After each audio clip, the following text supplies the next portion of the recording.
tener o proveer seguridad de higiene para facilitar el proceso de recolección de los mismos. Estamos hablando de los residuos que se generan en la vivienda. El recipiente debe tener capacidad proporcional al peso, ¿sí? Recipientes muy grandes ameritan una cantidad también grande de residuos para llenarlos. Entonces, esos recipientes se vuelven inmanejables de parte de las personas que recogen este tipo de residuos. Entonces, tiene que ser proporcional al peso y no deben ser tan voluminosos porque entonces va a generar inconveniente a la persona que presta el servicio. Debe ser de material resistente para soportar su manipulación, facilitar su cierre y amarre. Estos recipientes no retornables son los que se van a llevar la empresa, o sea, la entidad que pasa recogiendo los residuos. Cuando hablamos de recipientes no retornables, son los que ellos se van a llevar, ¿sí? Entonces, normalmente no son recipientes con paredes duras y recipientes como tal, sino que normalmente tienden a ser bolsas, costales, estopas, o sea, que yo sé que no, la persona que está manipulando los residuos y que los va a ingresar al vehículo no me va a devolver. Entonces, normalmente lo máximo que manejamos son costales, recipientes tipo costal, que no debemos, mm, pues a ver, una persona cuando genera genera escombros en la casa, normalmente los ingresan un tipo de estos recipientes, pero tiene que tener en cuenta que si es una gran cantidad, no los puede echar en uno solo, sino que tiene que repartir por lo menos en unos tres recipientes de esos para que la persona que los va a llevar, pues que pueda manejar ese peso. La resolución 2184 de 2019, por la cual se modifica la resolución 668 de 2016 sobre uso racional de bolsas plásticas y se adoptan otras disposiciones. Esta resolución, en este momento, hay que tenerla en cuenta porque ya el 1 de enero de 2021, los recipientes que vamos a tener en nuestra residencia, en nuestras casas, para presentar los residuos, tienen que tener las siguientes características. Perdón, le interrumpo. ¿Sí? ¿Me regala por favor el número de la resolución? ¿Es tan amable? Del anterior. Sí, por favor, gracias. Estamos, bueno, hemos estado hablando de dos documentos, ¿sí? Del No, de 20, la resolución 2184 me dijo. la, la, La la de los, última que mencionó. la Sí. 2184, sí, ahí está en la presentación. Ok. Esa, sí, Gracias, está en la perdón. presentación, la 2184 de 2019. Esta resolución, pues menciona el tema de la uso racional de bolsas plásticas. Esta resolución está muy dirigida a las entidades generadoras de bolsas plásticas, básicamente supermercados, ¿sí? Si usted ve esta resolución, si usted la descarga, va a encontrar que habla mucho de los informes que tienen que presentar estas entidades generadoras por volumen de grandes superficies, Carrefour, Éxito, todas estas entidades grandes tienen que gestionar adecuadamente todos esos residuos. Entonces, allí están como unos indicadores de gestión de toda esta gestión que le hacen a esas bolsas, a esos recipientes de plástico. Pero a nosotros, ¿qué nos importa? Nos importa un párrafo de esa resolución, solamente un pequeño párrafo. ¿Y ese párrafo de qué habla? Precisamente de las condiciones que deben de tener esos recipientes, ¿sí? A partir de enero de 2021. Entonces, ojo con esto, el color verde para depositar residuos orgánicos aprovechables. El color verde, o sea, el recipiente de color verde. Vamos a tener que comprar un recipiente de color verde. Y en ese recipiente de color verde, que debe tener una bolsa también de ese color, vamos a ingresar residuos orgánicos aprovechables. Entonces, los residuos por ejemplo, los residuos crudos o las cáscaras, todo eso que se puede aprovechar en los procesos de generación de compostaje. El color blanco para depositar los residuos aprovechables. O sea, el reciclaje a partir de enero de 2021 va a ser en recipientes de color blanco. Entonces, ¿qué vamos a ingresar allí en los recipientes? Plástico, vidrio, metal, multicapa, papel y cartón. En la bolsa de color negro vamos a depositar residuos no aprovechables. El recipiente que le presentemos a esa entidad que pasa recogiendo los residuos va a saber que el color negro es para los residuos que no se pueden aprovechar. ¿Sí me están escuchando todos? ¿Hay problemas de audio? ¿O están escuchando perfecto? Está bien. Estoy escuchando perfecto. ¿Y por qué no me preguntaron qué era multicapa? ¿Ya saben qué es eso? ¿O están, No, la o están verdad, chateando? ¿O están No, chateando? no sabemos. No. A mí no me daba el audio, yo sí quería preguntar. Ajá, ¿sí ve? Ahora sí es el audio. Pero no me daba el audio. Ah, sí, cómo no. ¿Qué escribo? No jodas. Ojo con eso. Ojo con eso. Aquí las cogí a todas. Pues, ojo que sí. Yo tengo una forma de ver cuando me están poniendo cuidado cuando están chateando. Está hablando Me- muy duro, muy rápido. Sí, Sí, no señor. jodas. Sí, por eso no Sí, iba a preguntaron, decir ¿sí o lo no? mismo. Por Está eso no hablando muy, preguntaron. Sí, está claro. hablando muy rápido y estoy escribiendo rapidísimo y no alcanzo como a cogerla. Ah, ya. Bueno, entonces, ¿qué era Mu- multicapa? ¿Qué será ¿Multicapas son las tuberías? No. Los multicapas son los recipientes donde normalmente viene la leche, ¿sí? La leche que larga duración o larga vida, Los ¿sí? Tetra Pak. Los Tetra Los Pak. Tetra eso. Todos Exactamente. los que sean esos empaques en los que vienen los jugos y las Sí, leches. esas Ok. son multicapa. Mira que si tú coges un recipiente de esos y comienzas como a desbaratarlo, vas a ver que tiene capas de aluminio, de papel, varias de plástico, ¿sí? Ese es el multicapa. Entonces, ese también va a ir en la bolsa de color blanco, en el recipiente de color blanco. ¿Qué va en el negro entonces? Lo que no sea reciclable y lo que no se puede utilizar en procesos de compostaje. Entonces son los residuos no aprovechables.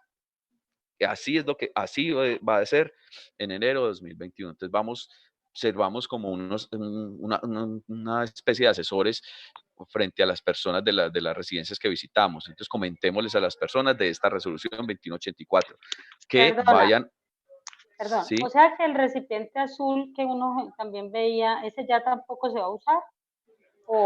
No, dentro de la vivienda se puede seguir manejando, pero para presentarlo hacia afuera, hacia la recolección, ¿sí? Yo en mi casa puedo manejar recipientes verdes, amarillos, rojos, lo que quiera, ¿sí? Pero cuando vamos a presentarlos a la calle, al frente de la residencia, al frente de la vivienda, tienen que tener este código de colores a nivel nacional, o sea, desde la Guajira hasta el Amazonas, tiene que ser así, tiene que ser con este código de colores en todo el país. Entonces ya sabemos que los verdes, los orgánicos aprovechables, o sea, los residuos de la preparación de los alimentos, el blanco para todo lo que es reciclaje y el negro para lo que no se puede aprovechar. ¿Listo? Eso es como cuando habían implementado la bolsa verde. Qué pena, por favor. Por favor, solamente tenga abierto el micrófono quien vaya a hacer un aporte o una pregunta. Se están escuchando diferentes ruidos de pronto de la casa de cada una de ustedes. Sí, de la mía no es, Ojo con eso. Está llorando el chiquito, está Bueno, riendo.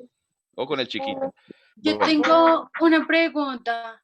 sí, sí. Digamos, en este caso, cuando nosotras hacemos un manicure o algo, los desechos tengo entendido que son de riesgo biológico. Esos, uno en donde se desecharían, digámoslo de esa manera, y no sé si los guantes también irían en la parte donde se desechan el plástico o no. Bueno, no se me adelante, ya vamos para allá. Tranquila, paciencia, ya vamos para allá. Vamos para todo el manejo que le vamos a dar a todos los residuos. Bueno. Bueno, eso es como que esta parte es como para que chicaneemos pues con la cliente ahí cuando la tengamos al frente, o el cliente le digamos, mire, usted ya sabe que hay una resolución 2184 que salió el año pasado, que dice que los recipientes deben de ser de así estas características, entonces váyase preparando. La persona le va a agradecer que usted de una vez está asesorando, ¿sí? Entonces, ya eso es lo que dice el documento. A partir del 1 de enero de 2021 tiene que cumplir ese código de colores. Clasificación de los residuos generados en la atención en salud y otras actividades. Ojo que nosotros estamos como en un punto intermedio entre las dos normas, ¿sí? Entre la norma PEGIRS y entre la norma PEGIRASA, ¿sí? Entonces, estamos como en un punto gris, como dice María. Residuos no peligrosos son los residuos aprovechables y los residuos no Ay, qué aprovechables. pena, ¿Sí? te pregunto, entre la norma, El PGI y PEGIRS, la... Sí. PEGIRS es Plan de Gestión Integral de Residuos Sólidos, ¿sí? Sí, Ese sí, es el de los y la municipios. otra. Ese es el municipio. Y el PEGIRASA es el Plan de Ese Gestión es. Integral de Residuos de Atención en Salud y otras actividades. En las otras Necesitas- actividades es donde entran las peluquerías y las entidades que prestan servicios de estética ornamental y corporal y facial. Entonces, estamos teniendo, yo creería que estamos teniendo que darle cumplimiento a las dos normativas, ¿sí? Lo último que queremos es que esos residuos vayan a generar un inconveniente, un problema de salud para esas personas de esa vivienda. Entonces, ya sabemos que no podemos transportar residuos, prohibido transportar cualquier tipo de residuos, entonces tienen que quedar en la vivienda. Entonces tenemos que darle el manejo especial a esos residuos. O sea, esos residuos que generamos no pueden ser considerados o como normales dentro de la vivienda, sino que le tienen que dar el manejo adecuado. Y ahora incluso vamos a ver un video que nos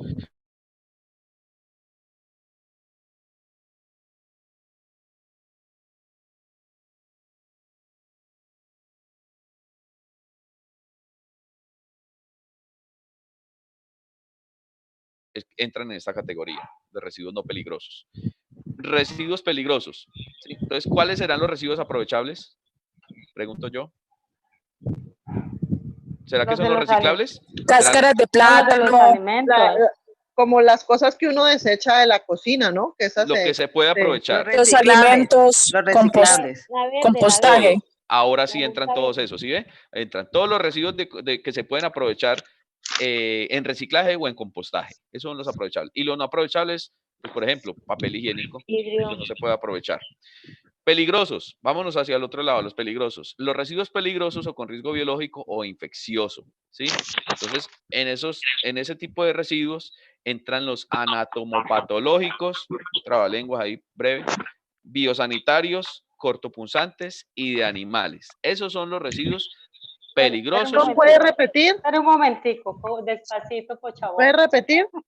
Bueno, anatomopatológicos. ¿Sí? Ahí en Como la si fuéramos a escribir la palabra anatomía. Anatomopatológicos. ¿Listo? ¿Y qué es? No, más adelante lo vemos. Estoy diciéndole ahí rápidamente, pero cada uno de estos los vamos a ver en detalle. ¿Listo?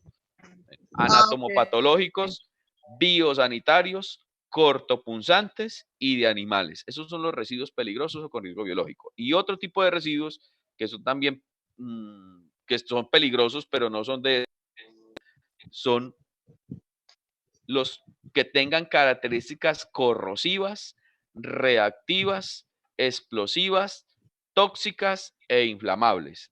Estos son otro tipo de residuos que no dejan de ser peligrosos, o sea, están en la categoría de residuos peligrosos. Ahora lo vamos a ver en detalle. Segregación de los residuos, ¿sí? Entonces, esta parte es importante. Tenemos que saber, de aquí parte todo, diría yo. ¿Cómo vamos a segregar? O sea, ¿dónde los vamos a depositar? ¿En qué tipo de recipiente van estos residuos? ¿Listo? Entonces, los residuos no peligrosos, pues ya sabemos que van normalmente en cualquier sitio donde lleguemos, vamos a ver un recipiente verde, ¿sí? Para los residuos que no se pueden aprovechar, que se generan, por ejemplo, dentro de la vivienda, pero que no se pueden aprovechar. Y los residuos grises, que sí es donde se pueden aprovechar, donde va el reciclaje, pero no necesariamente grises, porque también hay azules, ¿sí? Entonces uno muchas veces llega a un sitio y no hay recipiente gris, que es lo que normalmente se deposita el papel y el papel y el cartón, sino que hay uno azul y uno lee allí encima, dice plástico, ¿sí? Pero si solamente está ese azul, pues ahí echamos también el papel y el cartón. Como cuando encontramos el gris, pues ahí también depositamos el plástico y el PET. Entonces, hoy es así. En este momento, en todos sitios es así, verde, gris o azul. Y en el recipiente rojo, que son los residuos peligrosos, y en el guardián van los residuos biosanitarios, anatomopatológicos, cortopunzantes, los de animales, residuos o desechos radiactivos. Otros residuos o desechos peligrosos son los corrosivos, reactivos, explosivos, tóxicos e inflamables. Estos son como la segregación de los residuos. Bueno, los residuos no peligrosos, o sea, los que no me generan ningún peligro. Están, Yo te pregunto, ahí en la caneca roja o bolsa roja es donde van todos los residuos de el algodón con la sí, acetona claro, si tuviéramos y más. si tuviéramos una peluquería o una estética, obviamente tendríamos un recipiente rojo y ahí irían todos estos residuos, pero recuerde que estamos trabajando en las casas. O sea, esta capacitación, si tú estuvieras trabajando en una residencia, en una peluquería, así sería el procedimiento. Eso es a lo que yo voy. Entonces nosotros tendríamos que tener una bolsa roja. No. Vamos con calma, vamos con calma. Entonces, los residuos biodegradables. Dentro de los residuos no peligrosos, iniciamos con los residuos biodegradables. Entonces, son restos químicos o naturales que se descomponen fácilmente en el ambiente, ¿sí? Que no van a contaminar el ambiente. Entonces, ese tipo de residuos, por ejemplo, papel higiénico, papeles que no se pueden reciclar, pero que por ejemplo, los residuos, ese papel que tiene restos de grasa, ese papel no se puede reciclar. O sea, nos vendieron un buñuelo en la panadería, ese papel tan grasoso no se puede reciclar. O la empanada, ahí también nos deja la grasa. Ese papel ya es grasoso, no se puede reciclar, pero se descompone fácilmente. Jabones y detergentes biodegradables. Es bueno que cuando estemos comprando jabones y detergentes, pues nos fijemos en esa parte de la etiqueta que diga que son biodegradables. Estamos colaborando al planeta. La madera se descompone fácilmente y todo tipo de residuos que se descompongan fácilmente. Esos son los residuos biodegradables. Aquí tengo una pregunta. Digamos, ¿el algodón con acetona entra a ser un residuo biodegradable? No, vamos más adelante, nos vamos a encontrar. Residuos reciclables. Los residuos reciclables, entonces allí entran todo lo que generemos dentro de la vivienda que se pueda reciclar. Entonces, papel, plástico, cartón, vidrio, todos estos residuos se pueden reciclar. ¿Dónde iría el icopor? ¿Arriba o abajo? ¿En biodegradable o en residuo reciclable? El icopor. Ninguno, ¿no? ¿Reciclable? Yo creería que Es reciclable. en el No, el negro, icopor no es en el reciclable. negro. Bueno. Eso se Resulta que demora en muchos años se demora en Exacto. descomponerse. Ese se demora Afortunadamente, bastante. hay unos ingenieros colombianos, un par de ingenieros colombianos, que están desarrollando procesos productivos, ¿sí? A partir del reciclaje del icopor. ¿Listo? Entonces es reciclable. Ese entonces, ¿en qué lo Reciclable. Reciclable. Es reciclable. Bueno, residuos, y increíble todo lo que hacen con el icopor, ¿no? Me quedo aterrado, estamos botando es plata. Bueno, residuos inertes. Los inertes son residuos que no experimentan transformaciones, o sea, que no son biodegradables, o sea, que no se van a descomponer fácilmente, pero tampoco son peligrosos, ¿sí? Entonces allí, por ejemplo, los residuos inertes, los de construcción, los residuos de construcción, esos son residuos que no terminan contaminando el ambiente, pero tampoco los puedo reciclar. Entonces terminan siendo inertes. Los residuos ordinarios o comunes. Entonces son los residuos que normalmente generamos dentro de las actividades de la residencia. Los restos de barrido, los residuos que no se puedan reciclar, por ejemplo, restos de alimentos. Qué pena. Disculpe un momentico, profesor. Compañeritas, tan amable, apagan los micrófonos porque es que se escucha el ruido, aparte de lo que el profesor está hablando. Si son tan amables, muchas gracias. Bueno. ¿Los residuos qué? Estos residuos son ordinarios o comunes. O sea, estos residuos que no se pueden reciclar, que no son inertes, o sea, que no son de construcción, estos son los residuos, esto es la mayor cantidad de residuos que se generan dentro de una vivienda, los residuos ordinarios o comunes. Por ejemplo, cuando barremos, ¿dónde vamos? Eso no lo podemos reciclar. Todo lo que el resto de barrido, eso no lo podemos reciclar. Entonces, los tratamos o los disponemos como residuos ordinarios o comunes. Esos son los que van en el recipiente de color verde. Hoy esos residuos van en el verde. A partir de enero de 2021, ¿en cuál van a ir? A ver. En el negro. En el negro. En el negro porque no son reciclables. Ni en toda la razón. Bueno, están bien. Residuos peligrosos. Aquí ya comienza a tornarse un poquito delicado el tema. Entonces, ¿cuáles son los residuos peligrosos? Y son todos los residuos que tienen características de infecciosos, ¿sí? Los que me pueden infectar, o que sean combustibles, inflamables, explosivos, reactivos, que sean volátiles, corrosivos, tóxicos. Pues, todo lo que me pueda afectar mi salud, y no solo mi salud, sino el medio ambiente, están catalogados como peligrosos, porque muchos de ellos, de hecho, todos esos residuos contaminan el medio ambiente.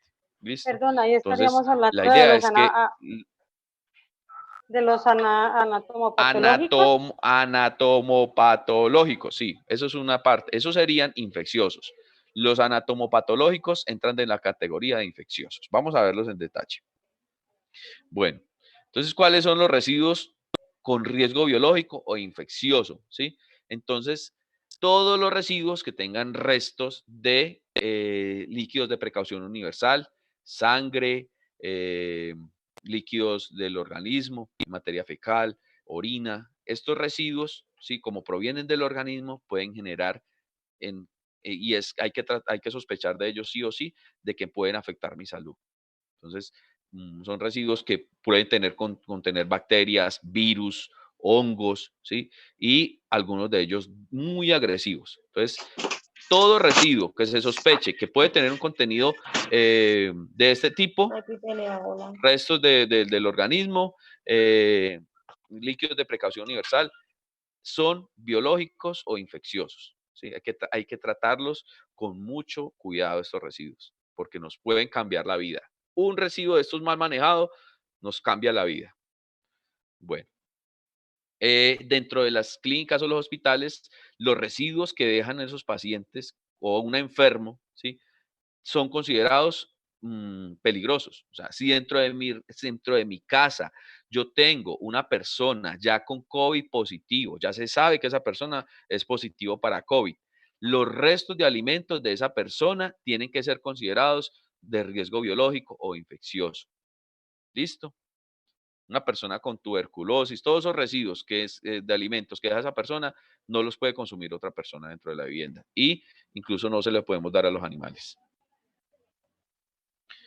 Residuos biosanitarios. Entonces, son todos aquellos elementos o instrumentos utilizados durante la ejecución de un procedimiento que tienen contacto con materia orgánica, sangre o fluidos corporales del usuario. Entonces, todo lo que sabemos que va a entrar en contacto con los residuos de la persona, fluidos corporales o orina, ahora saliva, todos estos residuos hay que tratarlos como residuos biosanitarios. Los Disculpe, anatomopatológicos, profesor. ¿sí? Disculpa. Generalmente uno vacía lo que son los residuos de los desechos del sanitario, uno los vacía generalmente por el sanitario. Yo por lo menos no los uso, no los cojo en vasijita porque yo tengo mascotas. Sí. Pero, ¿qué tan conveniente es eso? O sea, ¿es Sí. necesario No, mira. reciclarlos en una vasija No, o es correcto vaciar? No, porque ese papel higiénico, dentro de lo que hayamos visto, ¿en qué categoría va? Ese papel higiénico. En Son los no ordinarios, desechables. son no peligrosos, No aprovechables. biodegradables. No aprovechables. No aprovechables, Biodegradables. no aprovechables, biodegradables. Entonces, como se degradan fácilmente, el agua comienza la celulosa del papel lo comienza a destruir fácilmente. Entonces, esos residuos no tengo que depositarlos dentro de un recipiente, no estoy obligado a depositarlos dentro de un recipiente. Entonces, normalmente las personas no utilizan recipientes, sino que los disponen dentro de la misma taza sanitaria y se van con el agua cuando lo vaciamos. Esos residuos, incluso dentro de la vivienda, los residuos que quedan con sangre también tienen un manejo, porque yo en mi casa no manejo ruta de recolección de residuos peligrosos. Entonces, todos esos residuos terminan yéndose por la tasa sanitaria. Porque si no, si yo los presento a la empresa que va a recoger los residuos, eso termina yéndose al relleno sanitario, ¿sí? Entonces, esos residuos, de todas maneras, para nuestra actividad, sabemos que todo lo que vaya en contacto con los fluidos corporales va a ser considerado residuo biosanitario dentro de la categoría de peligrosos. Siguen los residuos anatomopatológicos. Entonces, estos residuos nosotros no los vamos a generar. Normalmente no se van a generar dentro de nuestra actividad. a menos que yo esté empezando a hacer actividad, empezando a hacer mis primeros pinitos en el arte de corte de cabello y me lleve un pedazo de oreja por allá al cliente. Es ese pedacito de oreja que me llevé, ese pedazo de cuerpo es considerado un residuo anatomopatológico. O sea, los residuos anatomopatológicos son los restos del cuerpo humano, ¿sí? Dentro de los laboratorios, todos esos restos de las biopsias y todo eso que se procesa son procesos anatomopatológicos. Y en los cementerios, todo lo que sale de las exhumaciones son procedimientos anatomopatológicos. Estos residuos se presentaban mucho, se producían mucho hasta la década del 80. ¿Por qué? Porque era muy común que los partos fueran atendidos en casa, ¿sí? Yo creo que el 50% de los partos eran atendidos en casa. Las señoras preferían que una partera atendiera el parto. Y en la costa pacífica, donde no hay hospitales o clínicas y la clínica más cercana está a un día de camino, todo ese resto de las placentas queda o es considerado como residuo anatomopatológico. Pues todavía se siguen generando. En los pueblos pequeños se ve mucho eso, el tema de las parteras, y los partos son atendidos en casa. Entonces, sigue siendo un residuo de ese tipo. Cortopunzante. Con este sí no creo que haya mucho problema.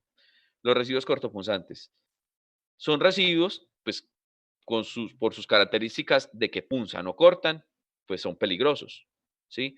¿Qué entran allí? Las limas con punta, las lancetas, las cuchillas, las agujas, los restos de ampolletas, o sea, el vidrio que queda allí después de que sacamos el líquido para la inyección. Todo lo que tenga capacidad para cortar o punzar es residuo cortopunzante. Bueno, eso sí creo que no haya ningún inconveniente. Los corrosivos. Entonces, aquí estos son los peligrosos y estos son residuos que también se manejan a nivel de las viviendas. O sea, nuestras casas, en nuestras casas estamos manejando este tipo de residuos que tienen características de corrosivos, ya porque sean muy ácidos, ¿sí? O porque sean muy alcalinos. De todas maneras, estos residuos en el cuerpo humano generan problemas graves, quemaduras muy graves. Entonces, ¿quién lo va a creer que un residuo corrosivo puede ser el hipoclorito de sodio? El hipoclorito de sodio que manejamos todos los días en las viviendas es un residuo corrosivo. ¿Ustedes sabían eso? La pregunta del millón. No, no, señor. ¿Y cuál es el hipoclorito de sodio? ¿Quién me dice cuál es el hipoclorito de sodio? El límpido. Límpido. Ah, límpido. Lo que pasa es que en algunas partes le dicen lejía y en algunos países y en otras partes hipoclorito y en otras partes límpido. Ese límpido es muy corrosivo. Todos sabemos las consecuencias de un metal cuando entra en contacto con este hipoclorito, ¿cierto? ¿La acetona también? No. Lo que corroa, lo que comience a producir oxidación en el metal, esos son corrosivos, que corroen el metal, se lo van como comiendo, ¿sí? O muy alcalinos. La acetona es ¿verdad? Sí, es altamente, ojo con la acetona que es, ahora vamos a ver, sigamos, pero salgamos de los corrosivos, ¿sí? Pregunto, el desinfectante que uno usa también para esterilizar, como el Bacter-Z, ¿este también entraría a ser corrosivo? Y el glutaraldehído. Glutaraldehído. Bueno, ojo, el glutaraldehído no es corrosivo. El glutaraldehído, el glutaraldehído le aplican, las empresas que lo producen le aplican un líquido, que es un químico, para que no sea corrosivo, porque si no, entonces no podíamos depositar allí ningún elemento metálico, ni limas, ni corta uñas, ni corta cutículas, ¿sí? Entonces, ¿cuándo sí se vuelve corrosivo? Porque es que para yo fui a hacer una auditoría y me dijeron, no, ese glutaldehído que usted nos dijo, eso está corroyendo, eso está oxidando, eso corroe todo lo que estamos allí. Y me puse a ver cuál era el proceso y resulta que las personas tal cual lavaban lavaban la lima, el corta uña, el corta cutícula, tal cual como lo lavaban, lo introducían en el glutaraldehído. O sea que le estaban aplicando agua, todo el tiempo le estaban aplicando agua al químico como tal. Entonces obviamente se vuelve corrosivo, ¿sí? Entonces, por favor, en este caso, quiero que tengan claro que estos productos nos afectan nuestra salud, afectan altamente nuestra salud porque son muy ácidos. Otro elemento que es ácido y que podemos producir en las viviendas es el tema de las baterías, ¿sí? Las baterías de las motos, de los carros. Esa batería por dentro tiene un líquido que es muy ácido, ¿sí? Esos ácidos de las baterías son muy peligrosos sobre la piel de las personas. Los reactivos, ¿sí? Entonces, ojo con estos Ay, reactivos. espérame un momento, yo tengo una pregunta un poco Sí, atrasada y sí. es respecto como que si en algún momento, no sé, voy a desechar un cortacutícula, sabemos que es un cortopunzante, Sí. ¿en dónde debería ser el lugar correcto para desecharlo? Bueno, en lo que sea cortopunzante, yo El lo guardián, yo creo. tengo, sí, pero como no podemos tener guardianes dentro de Ah, los ya. servicios, porque si nos ven con un guardián encima del carro, de la moto, pues vamos a tener un problema porque nosotros, y ustedes más, porque les van a poner el ojo las autoridades sanitarias, porque las únicas entidades autorizadas para trasladar residuos son las que han hecho todo el proceso y se han autorizado como tales. Trasladar un residuo, así sea un guardián, estamos trasladando residuos, ¿sí?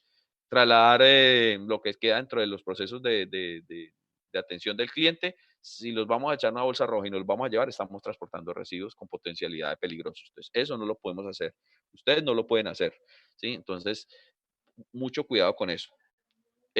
Con el tema de los reactivos, son productos químicos Pero no me que respondiste, reaccionan ¿dónde los boto? en recipientes con paredes resistentes, recipientes con paredes duras. No pueden ser cajas, obviamente, de cartón y no pueden ser bolsas de basura, ¿sí? Eso lo habíamos visto ayer y también una compañera dijo que le ponía y los protectores en la punta que uno siempre usa. Pero es para trasladarlos, Sí, pero lo que Pero pasa es es que para ella me está diciendo es para desecharlos. desecharlos. La pregunta de ella es diferente a la de ayer porque ella ya no los va a conservar más, sino que los va a desechar. Entonces, los ingresamos en un recipiente, por ejemplo, un tarro de leche clean, que ya no se utiliza mucho, pero tiene paredes metálicas y aguanta ese intento de perforación, o pasta o plástico, ¿sí? Cualquier recipiente que tengamos dentro de la vivienda que tenga esas características, digamos, un recipiente de gaseosa, ¿sí? Ese recipiente aguanta con esa punción, con esa capacidad punzante del elemento. Entonces, lo debemos arrojar o depositar en recipientes que aguanten la punción, entonces que sean de paredes fuertes o resistentes, entonces plástico, pasta, metal, eso sí van a aguantar esa capacidad de punción del elemento. Entonces no lo podemos jamás, ni que sean bolsas, así sean 2 o 3 bolsas, no, él tiene capacidad de romper las bolsas y el cartón también. Entonces, solamente dentro de recipientes de paredes duras. ¿Listo? Listo. Bueno. Reactivos, ojo con los reactivos porque nosotros manejamos muchos productos que no sabemos que son reactivos, ¿sí? Entonces manejamos productos que pueden reaccionar entre ellos, ¿sí? Cuando se juntan entre sí, generan procesos de reacción. Más adelante vamos a ver un video y les va a quedar bien clarito este tipo de residuos, pero les voy contando. Por ejemplo, en la vida vayan a unir hipoclorito con amoníaco. El amoníaco es muy común dentro de los productos de aseo. No, eso es una mezcla peligrosísima, ¿sí? Reaccionan entre ellos. Cuando usted junta amoníaco con hipoclorito de sodio, está generando un gas que es cancerígeno, ¿sí? Entonces, ese tipo de sustancias no las vamos a mezclar, pero cuando vean el video se van a quedar aterradas de todo lo que podemos generar dentro de las viviendas, las explosiones, las intoxicaciones a través de unir sustancias. De hecho, el video se los voy a mí a... ya me pasó. Ajá, bueno, entonces eso Baño puede causar con la esas muerte. dos combinaciones y empecé Sí. a sentir que me faltaba el aire, pero pues yo lógicamente salí rápido, pero esos segundos fueron bastante... Sí, tensionantes, ojo. Entonces, en el video, ese video, ojalá todas ustedes lo tengan. De hecho, se los vamos a enviar a las personas de la empresa para que todas ustedes les llegue ese video para que lo vean en el celular, pero no se queden con él. El video que vamos a ver, no se queden con él. Reproduzcanlo a todos sus contactos, a todos sus familiares, ¿sí? Uno o entra en shock cuando ve ese video, listo. Es corto pero sustancioso, lo vamos a ver más adelante. Explosivos.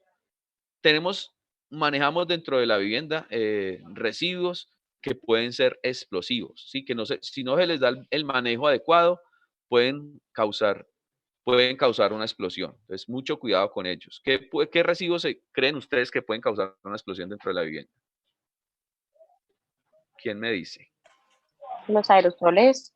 Sí, claro, los aerosoles porque tienen un gas y hay irresponsabilidad de personas que, sobre todo no sé, gente que no tiene sentido común, que los someten a calor, al fuego. Los aerosoles los introducen dentro del fuego.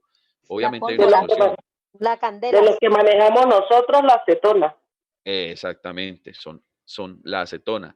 Es un producto altamente, si yo lo mezclo con otras sustancias, puede generar una explosión.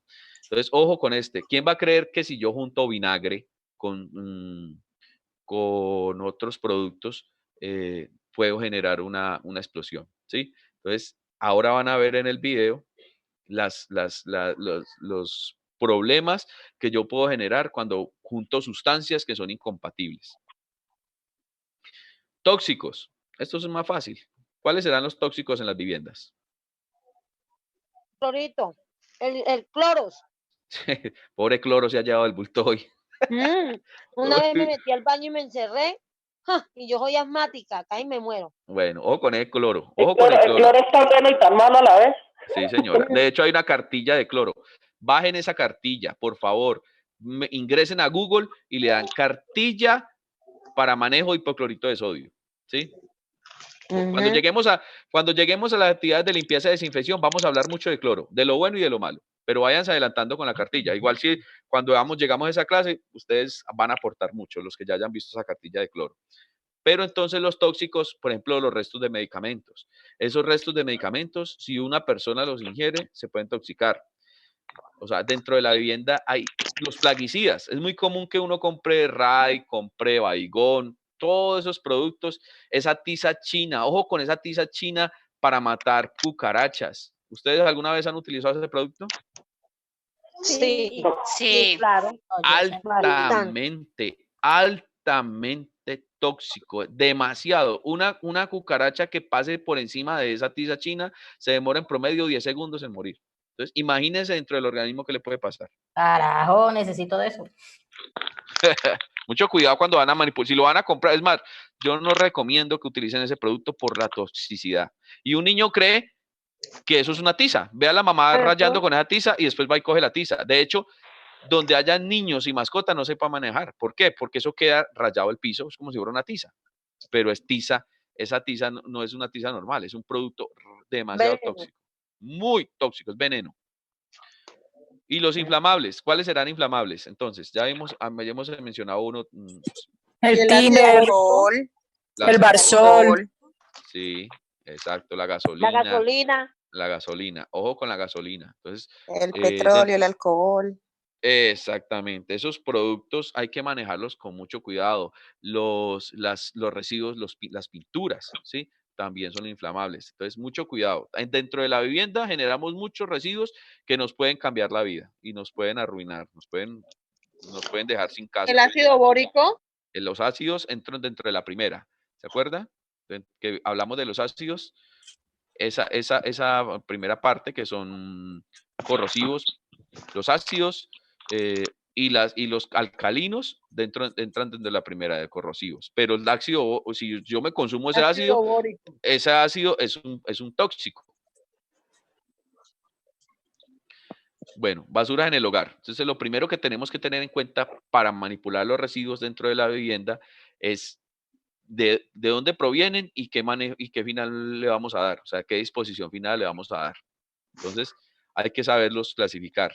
Entonces, dentro de los residuos inorgánicos, se encuentran dentro de lo que pueden generar situaciones de riesgo, gasas, vendas, algodón, lo que les decía, el papel higiénico, las toallas sanitarias, ¿sí? estos residuos se generan dentro de la vivienda. Todos los que les acabo de mencionar se pueden generar dentro de la vivienda. Perdón, Entonces, ¿estos son los biosanitarios? Disculpa. bueno, dentro de la vivienda, sí, por ejemplo, una toalla sanitaria es un residuo biosanitario, ¿sí? El papel higiénico es biosanitario. O sea, todos los residuos que generamos, lo que pasa es que dentro de la vivienda generamos todo tipo de residuos, ¿sí? Todos los que les estoy mencionando son gasas podemos generar en la vivienda, algodón podemos generar en la vivienda, el papel higiénico, las toallas sanitarias, el papel, los dispositivos, incluso los desechables, ¿sí? Estos son residuos que generamos en la vivienda, ¿sí? Dentro de la vivienda generamos residuos orgánicos, que son los restos de la comida, ¿sí? Y las plantas. Estos son restos orgánicos que se descomponen y pueden incluso convertirse en abono orgánico, ¿sí? En compostaje. Todos estos residuos. Bueno.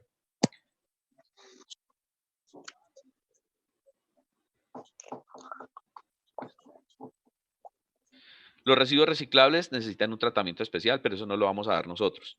Lo que sí les pido el favor es que los residuos, por ejemplo, a ver, la lata de las sardinas, ¿sí? La lata de las sardinas. Cuando abrimos la lata de las sardinas, no debemos de dejar restos de alimentos, o sea, no podemos dejar restos de sardina dentro de ese recipiente, porque entonces ya después no se puede reciclar. Entonces, lo que vamos a hacer para colaborarle al planeta es pegarle una jugadita con jabón, una pequeña cantidad de agua, para que se vayan los restos de comida que tenga esa lata de sardina, ¿listo? Porque después, si no, no se puede reciclar. Entonces, ¿qué se aconseja? Lavar ese recipiente, pero lavar es como que tomarse la molestia, aplicarle jabón, no hay que llegar a eso. Es solamente que al final que nos fijemos que no quedan restos de alimentos dentro de tarros, salchichas, dentro de lo que sea, ¿sí? Que nosotros sepamos que eso puede ingresar a un proceso productivo y dejarlo secar, porque también si vamos a ingresar un recipiente de esos dentro de una bolsa donde tengamos papel, pues vamos a mojar el papel o el cartón, y el papel mojado o el cartón mojado no se puede reciclar. Cumplir con los horarios de la ruta de recolectora de residuos sólidos. Dentro de las viviendas, las personas tienen bien claro, usted no tiene que ponerse a inventar. Ellos saben qué día pasa la basura, ¿sí? Ellos saben qué día les pasa la ruta de recolección. Lo que tenemos que tener de pronto para asesorar a la persona es, si yo sé que hay una ruta selectiva dentro del municipio, ruta selectiva es la que pasa recogiendo solamente reciclaje. Esa ruta selectiva pasa un día diferente a que pase la ruta de recolección normal, el servicio de aseo normal. Yo tengo que tener bien claro, ¿sí?, si hay o no ruta selectiva dentro del municipio. O sea, es un vehículo recogiendo solamente reciclaje y es un servicio público de aseo, pero es solamente recogiendo reciclaje. Entonces, algunos municipios ya tienen implementada la ruta selectiva de recolección. Entonces, hoy pasa el carro de la basura normal y mañana pasa el carro de recolección de residuos de la ruta de aprovechables. Tenemos que tener bien claro eso, porque tenemos que asesorar a la persona. Muchas veces la persona no sabe que eso existe, ¿sí? Y la persona que trabaja, de pronto la persona del servicio doméstico, de pronto no se va a complicar la asistencia. Entonces, por favor, tengamos claro eso para que asesoremos a la persona. Cumplir con los horarios de recolección. ¿Cuánto es el tiempo máximo de presentación de los residuos? 3 horas. 3 horas antes. Eso, 3 horas. Definir un adulto de familia que se encargue del retiro y depósito de estos en las áreas establecidas, ¿sí? Que muchas personas no manipulen los residuos, sino que más bien una persona sea la encargada de gestionar esto, colaborar de pronto a hacer la segregación correcta y que una persona sea la que presente los residuos. Desactivación de residuos peligrosos. Desactivación de residuos peligrosos es quitarles la capacidad peligrosa de contaminación, ¿sí? Esto normalmente se hace dentro de los sitios de estética, ¿sí? A ver, yo tengo una estética y hoy la persona vino que le hicieron masaje posquirúrgico. Esa cantidad de residuos que generan de un posquirúrgico hay que entrar a desactivarlos, porque si no, si van a estar guardados 8 días mientras que venga la ruta de peligrosos por ellos, eso va a generar un inconveniente grandísimo, no solo de contaminación, sino de olores también. Entonces hay que entrar a hacer desactivación, pero en el caso de ustedes en las viviendas no se puede hacer desactivación. La desactivación normalmente es con un producto químico, ¿sí? Normalmente, ¿con qué se hace desactivación? Con hipoclorito de sodio o peróxido de hidrógeno. Se le aplica a la bolsa que va a contener los residuos antes de ingresar los residuos. Después, encima de los residuos, le aplicamos más peróxido de hidrógeno, o sea, agua oxigenada o hipoclorito de sodio. ¿Listo? Eso se hace. Es muy sencillo de hacer. Bueno, el almacenamiento de los residuos. Entonces, ¿qué características tendría que tener ese sitio de donde almacenemos los residuos? Pues que sea con acceso restringido, ¿sí? Cubierto para protección de aguas lluvias, que no esté en la intemperie, sitio que tenga buena iluminación, que sea con paredes lisas, el piso duro, lavable. Pues se aconseja en ese tipo de sitios que van a almacenar residuos que haya un equipo de extinción de incendios, que tenga cometida de agua y drenaje para lavado, que sea de fácil lavado, que impida el acceso de roedores y vectores.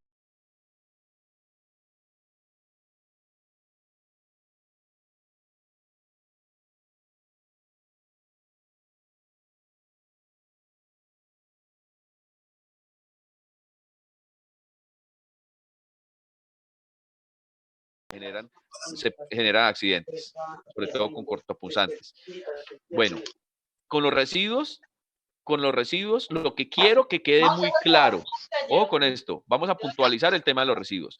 Nosotros sabemos, ojo con esto, por favor, cierren los micrófonos, ¿sí? Cierren los micrófonos. Por favor, cierren los micrófonos. Por favor. Estamos escuchando conversaciones. Entonces, la idea es que quiero puntualizar, que queremos terminar el tema de los residuos con esta información. No estamos autorizados para transportar residuos. No.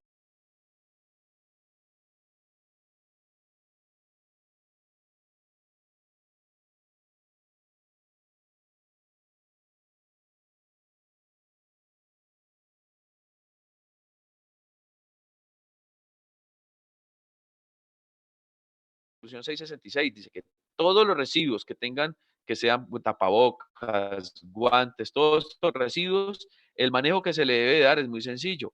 Deben de introducirse en doble bolsa negra, guantes, tapabocas, todo lo que se genere dentro del proceso de atención del cliente debe de ir en doble bolsa negra. Eso que quede bien claro. Todos los residuos en doble bolsa negra. Eso es lo único que tenemos que tener bien claro las personas que están trabajando en este momento prestando ese servicio. No llevarnos ningún residuo y disponerlo en doble bolsa negra. ¿Listo? Bueno, y pregunta, y después de tenerlo en doble bolsa negra, porque nosotros obviamente vamos a desechar ahí, ¿qué hacemos con ellos después? Si no se pueden. Ustedes no. ¿Los algodones con acetona también? Todo en doble bolsa. ¿Sí? Porque usted no puede. En una bolsa roja, en una residencia no se manejan bolsas rojas, ¿sí? En una casa no se manejan bolsas rojas, se manejan son bolsas negras, ¿sí? Incluso la gente no se complica, en una bolsa blanca deposita los residuos, ¿sí? Lo que le vamos a decir a la persona es que por favor, todos esos residuos no se deben depositar en bolsas blancas, lo tenemos que depositar en una bolsa negra dentro de otra bolsa negra. Eso es lo que dice la resolución 666, ¿sí? Esos residuos de todo lo que ustedes van a generar en las actividades no pueden ir en bolsa blanca ni verde, nada. Tienen que ir en doble bolsa negra, ¿sí? Y de una vez nos estamos preparando para la resolución que plantea a partir de enero el manejo de residuos que no se puedan aprovechar. Y esos son tipos de residuos que no se pueden aprovechar. ¿Listo? Que quede bien claro eso. Nosotros sabemos que esos residuos tienen potencial de contaminar no solo a las personas, sino dañar el medio ambiente. Pero acuérdense que nosotros, las personas que están trabajando en este momento para la entidad, están prestando servicios domiciliarios. Entonces, no hay recipientes rojos de pedal, ni bolsa roja. Lo que hay en las viviendas es lo que hay. Si hay costales o estopa, la persona en esos costales va a sacar los residuos. O sea, eso es lo que es el manejo que se le da dentro de los hogares. Ustedes mismas en sus casas, ese es el manejo que les dan. Okay. ¿Listo? Entonces, perdón, entonces nosotras cumplimos con entregar en los residuos, explicarle al cliente y ya él decide si lo echa en su, o sea, si lo deja en su estopa, en su bolsa, en lo que esté, o los deja por aparte para luego él hacer otro tratamiento? Lo que garantizamos nosotros es que vamos a dejarlos en doble bolsa negra, ¿sí? Ok. Porque si le decimos al cliente, vea, esto lo tiene que estar en doble bolsa negra. Ah, no, yo no tengo bolsa negra. Ya ahí hay un inconveniente, ¿sí? Porque no estamos cumpliendo la norma. Entonces, garantizamos con dejarlo en doble bolsa negra. Si él después, cuando nos vayamos, o cuando se vayan ustedes, en este caso, esa bolsa negra, la van a echar dentro de una estopa, un costal o lo que sea, eso ya es otra cosa, ¿sí? Porque usted ya cumple con dejarlo en doble bolsa negra. Ya el manejo que le dé la persona después, usted le tiene que decir, pues que no, si está reciclando, pues el último sitio donde yo ingresaría esa doble bolsa negra es dentro del costal o la caja donde vaya a hacer reciclaje. ¿Listo? Eso es lo importante. Bueno, factores de riesgo. Vamos a entrar en otra información importante para nosotros, para nuestra actividad, y es reconocer los diferentes factores de riesgo, porque no es uno, son muchos los factores de riesgo. Entonces, en la Universidad del Valle le dieron esta definición. Se entiende bajo denominación de factores de riesgo, fenómenos del ambiente y acciones humanas que encierran una capacidad potencial de producir daños o lesiones, incluso materiales, ¿sí? Y cuya probabilidad de ocurrencia depende de la eliminación o control del elemento agresivo. Entonces, lo que vamos a hacer, lo que vamos a tener en cuenta o lo que vamos a pretender es darle un buen control al elemento agresivo. Existen diferentes factores de riesgo, ¿sí? Y el factor de riesgo que tenemos que comenzar a tener en cuenta son los estructurales, ¿sí? El estructural, ahora vamos a ver uno por uno. Segundo, los factores de riesgo físico. Tercero, los factores de riesgo mecánico. Los factores de riesgo eléctrico, ergonómico, químicos, psicosociales y biológicos. Entonces, mire que son 8 factores de riesgo. De pronto no sabíamos que el factor de riesgo ergonómico había que tenerlo en cuenta, o el psicosocial, pero para la actividad que ustedes están desarrollando, todos son importantes. No hay uno más que otro, todos son importantes. Los factores de riesgo estructural. ¿Cuáles son los factores de riesgo estructural? Dentro de las viviendas, cuando usted llega a una casa, cualquier tipo de vivienda, hay unos riesgos, factores de riesgo que hacen parte de la parte estructural de la vivienda como tal, ¿sí? Los desniveles, puertas, ventanas, salidas, pasillos. La casa es como es, ¿sí? Lo que usted tiene que tener en cuenta, inmediatamente ingrese a esa casa, identificar ese factor de riesgo estructural. Digamos, un desnivel. Inmediatamente, en las casas no es normal que señalen los desniveles, pero ese desnivel, por no señalarlo, me puede generar una caída, un tropiezo, ¿sí? Entonces, ese factor de riesgo me puede cambiar la vida. Si yo tengo una caída, se llama caída del mismo nivel por desnivel, ¿sí? Porque hay un cambio en la altura de la superficie, así sea muy pequeña, pero pongo el pie en falso y me caigo, ¿sí?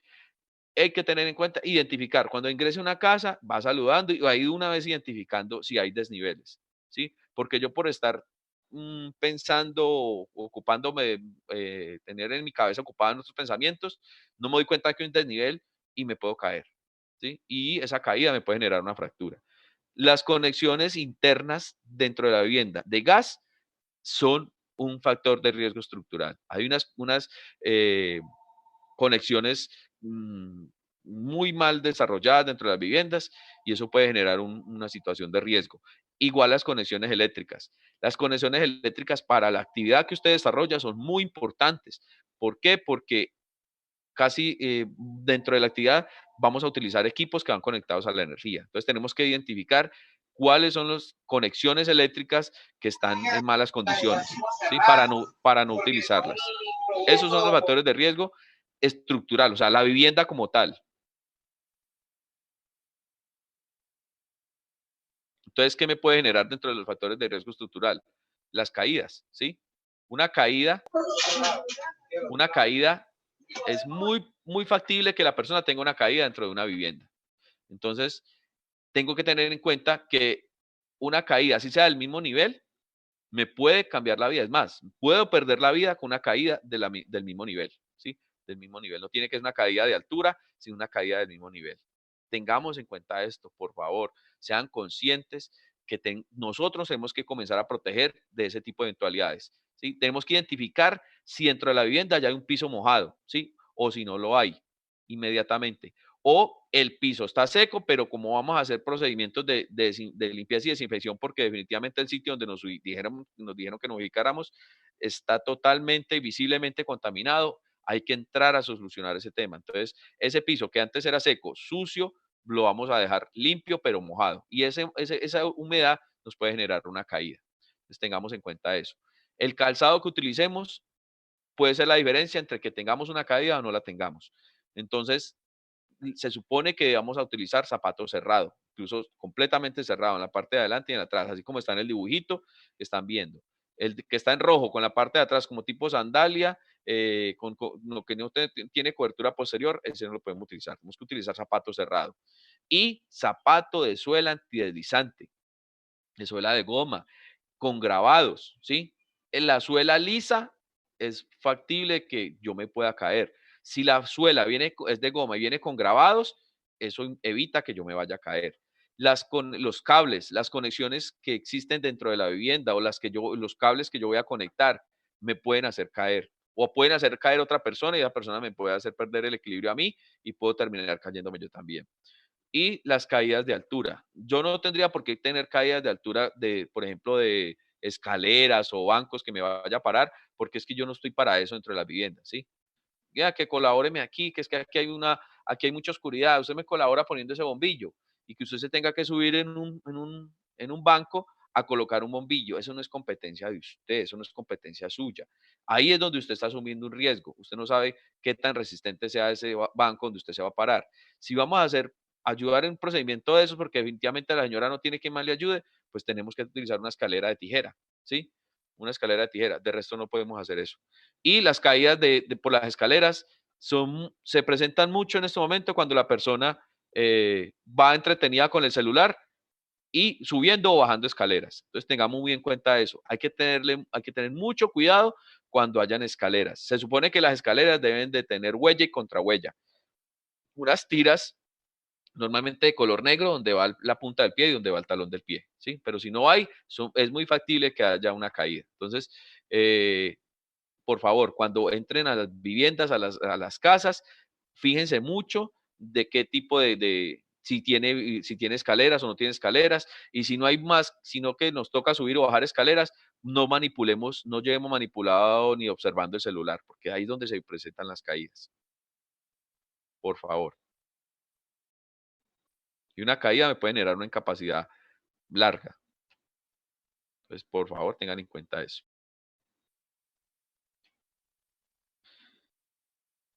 Bueno, esa es la parte estructural. Los riesgos físicos. ¿Cuáles serán los riesgos físicos? Entonces, son elementos de nuestra vida cotidiana. Dentro de las viviendas, dentro de las estéticas, pues se puede controlar con facilidad, se puede controlar la iluminación, el ruido, la humedad, ¿sí? Pero dentro de las viviendas, ¿cómo hacemos? ¿Sí? ¿Cómo hacemos entonces? El tema de una casa, con el tema de la iluminación, yo le pediría a la persona que va a trabajar, que me pide el servicio, que la iluminación que sea que sea suficiente para que yo pueda trabajar. La temperatura, que la temperatura, por ejemplo, en Cali, normalmente la temperatura está alta, que hayan corrientes de aire natural, que no sea un ventilador o un aire acondicionado. ¿Por qué? Porque con el tema del COVID no se sugiere o no se recomienda el uso de este tipo de electrodomésticos, ni aires acondicionados, ni ventiladores, ¿sí? O abanicos, como dicen en la costa, porque no hay una circulación de aire. Entonces, ¿yo qué le diría a la persona cuando el tema de la iluminación? Si yo puedo trabajar en un patio iluminado naturalmente o en un jardín, yo elegiría ese tipo de sitios para trabajar. ¿Por qué? Porque está bien iluminado, primero, y segundo, no hay corrientes de aire, sino natural. Entonces, la probabilidad de que a mí me infecte con el COVID en un ambiente abierto es muy pequeña, ¿sí? Mientras que si lo hacemos en un espacio cerrado, entre una habitación, ahí la posibilidad de que me contamine es muy alta. Entonces, que la temperatura, ¿cómo regulamos la temperatura? Entonces le decimos a la persona, mira, hágame un favor, usted sería tan amable de más bien abrir esa ventana, esas 2 ventanas para que circule aire y apagar el aire acondicionado, ¿sí?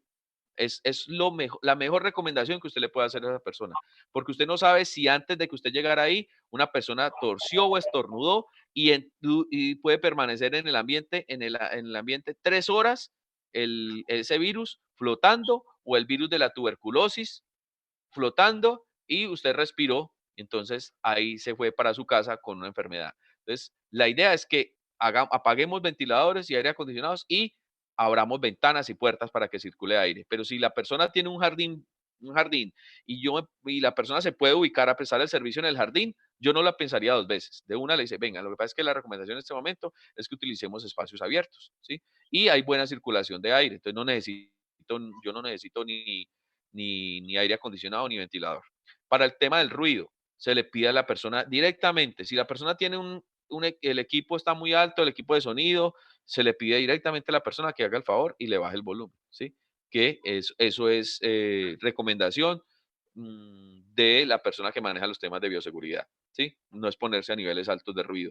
Vibración, esa vibración, ¿quién lo creyera? Esa vibración nos puede generar problemas a nuestra salud, ¿sí? Entonces, la idea es,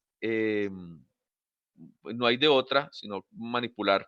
¿Qué elementos generan vibración dentro de la actividad que ustedes están desarrollando? ¿Quién me dice? Disculpe, una preguntita. Sí.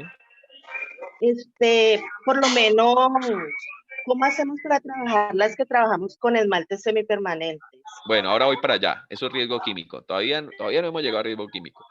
No, Estamos lo hablando digo de la... porque No, ya íbamos allá y vamos a hablar mucho, pero todavía no. Estamos hablando en este momento estamos hablando de riesgo físico y vibraciones. Mira que por ahora... Perdón. Sí. El de la vibración podría ser el que produce la maquinita con la que se pulen los acrílicos, por ejemplo.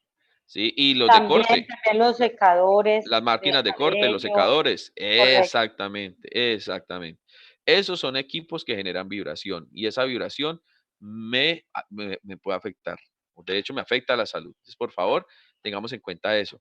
De que estamos exponiéndonos a ese tipo de elementos que generan vibración. Por eso no puedo dejar de hacer una pausa activa cuando puedo hacerlo, ¿sí? Porque mi músculo se va generando, se va sobrecargando. Entonces tengo que hacer, ¿sí? También el ruido que hace el secador, ¿no? El ruido que hace el secador es fuertísimo. Bueno, listo. Entonces ahora vamos a ver estos en detalle, pero que vaya quedando claro de qué se trata. ¿Listo? El factor ruido, vibración, con la iluminación. Entonces, la iluminación genera fatiga. O sea, cuando no hay suficiente iluminación, la vista se tiene que agudizar. Entonces, eso me causa una fatiga visual. Entonces, por favor, y esa fatiga visual me genera dolor de cabeza. Entonces, por favor, que la iluminación sea suficiente para que usted pueda prestar el servicio. Imagine un decorado de uñas en poca iluminación, ¿sí? Entonces, la falta de iluminación es preocupante y me afecta, pero también el exceso de iluminación, como vemos en la figura. ¿Se están viendo la figura? Ese pobre señor con ese reflejo de sol en la cara. Entonces, cuando vayan a trabajar, cuando la persona dice, bueno, aquí es donde nos vamos a ubicar, pues precisamente piense que si están al frente de una ventana, ese sol, si le está reflejando en su cara, usted no va a poder trabajar tranquilo o tranquila. Pídale a la persona que corra la persiana o que baje la cortina o que corra la cortina. ¿Listo? Tenemos que evitar ese tipo de reflexión en las ventanas y que nos vean la cara. ¿No están viendo las imágenes? Aquí es súper común el tema de la iluminación. La mayoría de apartamentos son muy poco iluminados porque son como luces más bien para decorar que para iluminar. Entonces, por lo general salen ellas quejándose porque el cliente se molesta a lo que ellas piden, como ubicarse en un lugar con luz o cuando piden más luz, el cliente se molesta bastante y muchas veces les dicen, no, es que ustedes tienen que traer una lámpara. Entonces, pues ahí sí, como... Sí, yo también iba a hacer ese aporte, que ellos casi siempre que uno les dice, digamos, como que no, acá me cae el sol, no sé qué, ellos ponen cara de que no les gusta y que uno tiene que hacerse donde ellos digan y todo. Bueno, Entonces, ¿cómo se podría manejar esa parte de ahí? Perdón, entonces yo intervengo. En este aspecto, chicas, por eso es que siempre les recomendamos que ustedes lleven la propia iluminación para evitar este tipo de inconvenientes. Entonces pueden llevar la que es como de mineros, que es la que se colocan en la cabeza, si no van a tener ningún inconveniente. Y pues, o sea, aquí en sí las únicas perjudicadas son ustedes. Entonces deben de velar por el autocuidado. Ese elemento se consigue fácil en internet. La lámpara que va como en una visera, en la frente. Es muy importante ya mismo comenzar como a buscar dónde lo compro. Y en sitios como Dollar City, creo que esa lámpara está en 10.000 pesos. Y yo creo que cualquier persona puede invertir 10.000 pesos en ese tipo de lámpara. ¿Listo? Esa lámpara que va, ¿sí? Hay unas lámparas.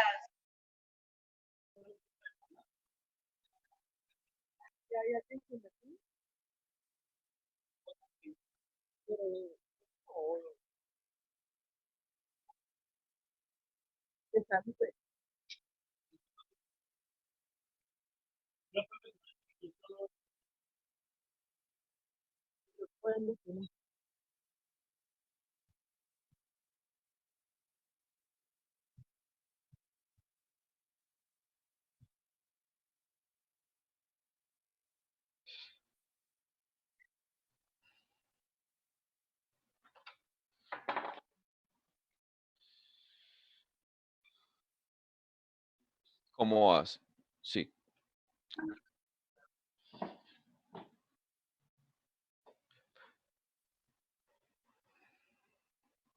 Bueno, yo le pido el favor de que usted nos comparta, le comparta a su jefe o a la persona que usted tiene cerca ahí dentro de... ¿Qué ciudad estamos hablando? Cali. Entonces lo comparta, no sé, doña Gloria, para que ella lo reenvíe esa imagen de ese equipo, para que todas, en lo posible, son 40.000 pesos. 40.000 pesos no es mayor cosa. Realmente para un beneficio de esos. Hay otras que también son así como dijo ahorita Gloria, que son como si fueran para mineros, pero tienen lentecitos graduales, que son como si fueran lupas. Yo las uso porque pongo pestañas pelo a pelo. Entonces tienen lentecitos para graduar, para ver más de cerca. Por favor, compartan esa foto de esos elementos. Comparta la foto y diga, me costó tanto y en tal parte la compré. ¿Listo? Eso les va a servir mucho a todas. Bueno, sigamos. Sigamos con el tema porque está el camino largo y culebrero. Entonces, ¿qué se recomienda? Un espacio así como el que está ahí, así de feo como el que está ahí al lado, ¿sí? Miren ese jardín tan horrible para trabajar. Imagínense usted qué estrés trabajar en un jardín de esos. Entonces, horrible ese jardín. Entonces, ideal que donde lleguemos a trabajar esté ese tipo de sitio. Ahí yo creo que le pasa el tiempo y ni se da cuenta. Bueno, queda claro entonces el tema de la iluminación. Es importantísimo contar con...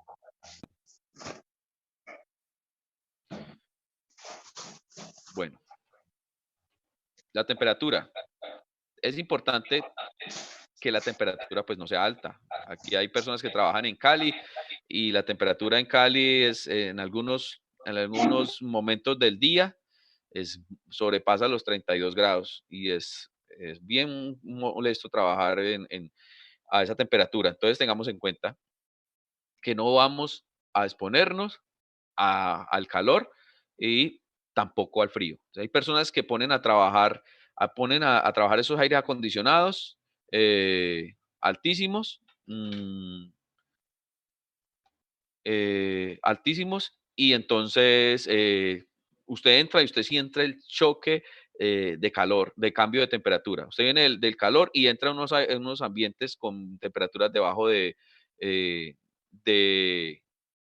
no sé, 17 grados, ¿sí? Entonces, la idea es que no sea ese tipo de exposición a esa temperatura. Ese cambio de temperatura nos afecta. Entonces, si yo sé que la temperatura, yo estoy temblando, ese ambiente no es adecuado para trabajar. Si usted comienza a trabajar y a los 5 minutos está temblando, se le dice a la persona que si por favor le sube al aire. ¿Listo? Por favor. Entonces, ni muy caliente ni muy frío. ¿Listo? ¿Queda claro? Podemos pedirle al cliente que regule la temperatura. La temperatura para trabajar ideal, ¿sí? Entre 17 y 27 grados, ¿sí? Eso es como que la temperatura agradable para trabajar. Más de 27 grados, terrible. El calor y menos de 17 grados, la persona ahí temblando. Entonces, ni mucho frío ni mucho calor. El tema del ruido, ¿sí? Lo que yo les decía, no podemos trabajar con equipos de sonido pues, que yo sé que me está afectando, ¿sí? Le podemos decir a la persona que por favor le baje al sonido. No nos dé Disculpa, pena. donde no hay aire, aquí en Cali que somos normalmente a 33, 35 grados. Bueno, ¿qué pasa cuando no hay aire? Ojo, cuando no hay aire. Ve, cuando no hay aire acondicionado ni ventiladores, ¿sí? En este momento, el tema, una alta temperatura, entonces nos puede generar, primero sudor, comenzamos a sudar, ¿sí? Y cuando comenzamos a sudar nos deshidratamos. Y esa deshidratación alta, ¿sí? Causa fatiga y puedo tener un estrés térmico, ¿sí? Y puedo perder la conciencia, ¿sí? Entonces, la idea es que no nos expongamos a esas altas temperaturas. Lo ideal es que nos hidratemos, o sea, usted puede llevar su agua, usted no permita que si es alta temperatura en Cali 35, 36 grados, usted debe estarse hidratando todo el día, ¿sí? De hecho, la resolución 666 lo dice, por favor, la persona se debe hidratar todo el tiempo, además porque el COVID se aloja en la parte en la garganta, mientras que comienza la colonización del huésped, se aloja en la garganta. Y cada que usted toma agua y se hidrata y se hidrata y se hidrata, gran parte de esa biocarga se va para el estómago y es desactivada por los jugos gástricos. Entonces, lo ideal es que usted no le falte en todo el día buenas cantidades de agua, ¿sí? Para contrarrestar los calores tan tremendos que se están presentando. Bueno, entonces, con el ruido, directamente le decimos a la persona que le baje. Pero yo sí les aconsejaría que si es del caso, ¿sí? Si vamos a trabajar en una zona industrial y yo sé que esa cliente o hay mucho ruido o la persona le gusta el aire, el sonido a mucho volumen, me pongo unos tapones, ¿sí? Cargo unos taponcitos. Esos tapones son económicos, no cuestan ni 10.000 pesos y me lo pongo para trabajar. ¿Listo? Entonces, estos altos ruidos causan problemas crónicos, no solo en el momento, sino que causa problemas crónicos a futuro, me va a causar una especie de sordera y genera estrés, obviamente. Entonces, por favor, protéjanse, compren taponcitos, cárguenlos, llévenlos al sitio. Si la persona, no, es que a mi esposo le gusta, ay, por favor, ¿me puede bajar al sonido? No, es que a mi esposo le gusta así. Entonces usted le dice, ay, venga, perdón, entonces me voy a poner los tapones, ¿sí? Entonces, que sea un elemento de uso de protección personal a futuro. Con el tema de la vibración, con el tema de la vibración no le hemos puesto cuidado y en ese momento ya hay una enfermedad que se ha denominado dedo blanco, ¿sí? Esa enfermedad de dedo blanco es por la vibración, por la exposición prolongada, permanente, diario a la vibración, ¿sí? Entonces, tengamos mucho cuidado, tengamos tengamos prevención con este tipo de Te exposición, pregunto, ¿sí? ¿el secador va incluido en estas? El secador, Estos sí, lo que genera vibración, ¿sí? Okay. Todo lo que genere... La enfermedad del dedo blanco, ¿qué es? ¿Qué se siente? No, si usted comienza a ver que los dedos se ponen blancos, ¿sí? Ah, ok. Los dedos, la punta de los dedos se ponen blancos, entonces por eso se denomina dedo blanco. Ah, ok. Sí, entonces cuando usted comienza a ver que sus deditos se van poniendo blancos es porque va comenzando a padecer de ese tipo de enfermedad, ¿sí? Entonces la idea es que inmediatamente busquemos atención. Pero ¿cómo contrarrestamos? Si normalmente, ¿a quién le da esa enfermedad? Personas que se exponen mucho a vibraciones, vibraciones permanentes, altas. Entonces, la idea es que las pausas activas, no dejen de hacer pausas activas, ¿sí? Perdón. ¿Y esa enfermedad qué implica? ¿Qué consecuencias trae? Pues? Pérdida de como de sensación como de sensibilidad. Pérdida de sensibilidad, ok. Pérdida de Pérdida de sensibilidad. tacto. Sí. Entonces, la idea es que nos protejamos de las pausas activas. Las pausas activas no pueden, o sea, ustedes tienen que sacar tiempo para hacer pausas activas, ¿sí? Igual, pues, como usted sale de un cliente y se va para otro cliente, entonces, la idea es que ustedes saben cuando una máquina comienza a funcionar mal, ¿sí? Cuando una máquina de cortar cabello comienza a funcionar mal, entonces genera muy alta vibración. Todos hemos tenido, pues, por el caso mío, pues, yo he tenido siempre máquina de cortar cabello. Entonces, cuando lo estoy utilizando y cuando la máquina comienza a tener ya un desgaste que yo sé que ya no va a funcionar más, no me aguanto la vibración. O sea, ya cuando está perdiendo capacidad de corte, entonces las personas manipulan los tornillos y eso genera una alta vibración. Pues va a cortar, pero igual la máquina va a generar mayor vibración. Entonces, usted muchas veces no se aguanta la vibración en las manos. Mientras que si la máquina de afeitar tiene un buen corte, o sea, tiene buen filo la cuchilla, usted no le va a vibrar. O sea, usted no tiene por qué vibrarle la máquina en sus manos. Eso pasa cuando ya la máquina está pidiendo cambio o que sea revisada o que las cuchillas sean, muchas veces van perdiendo capacidad de corte. Entonces, a mí me pasó una vez que tenía una máquina y de un momento a otro comenzó a vibrar impresionante. O sea, yo no aguantaba esa máquina en mi mano. Y dije, pero ¿qué pasó acá? Y resulta que otra persona la había utilizado y como veía que de pronto no tenía capacidad de corte, le aflojó los tornillos. Entonces la vibración era altísima. Entonces, eso compensa la pérdida de capacidad de corte, pero las personas que hacen eso no saben el daño que se están haciendo en sus manos, ¿sí? No saben la consecuencia de utilizar una máquina en esas condiciones, no solo todos los días, sino por ahí unas 2 o 3 veces al día, ¿sí? Entonces, más bien invertir y cambiar esa máquina que genera esa vibración. Y no solamente para las máquinas. Todos los equipos que ustedes manipulan, que genere alta vibración, pues ¿sí? Sí, claro.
Sí, Gracias. buenísimo aporte.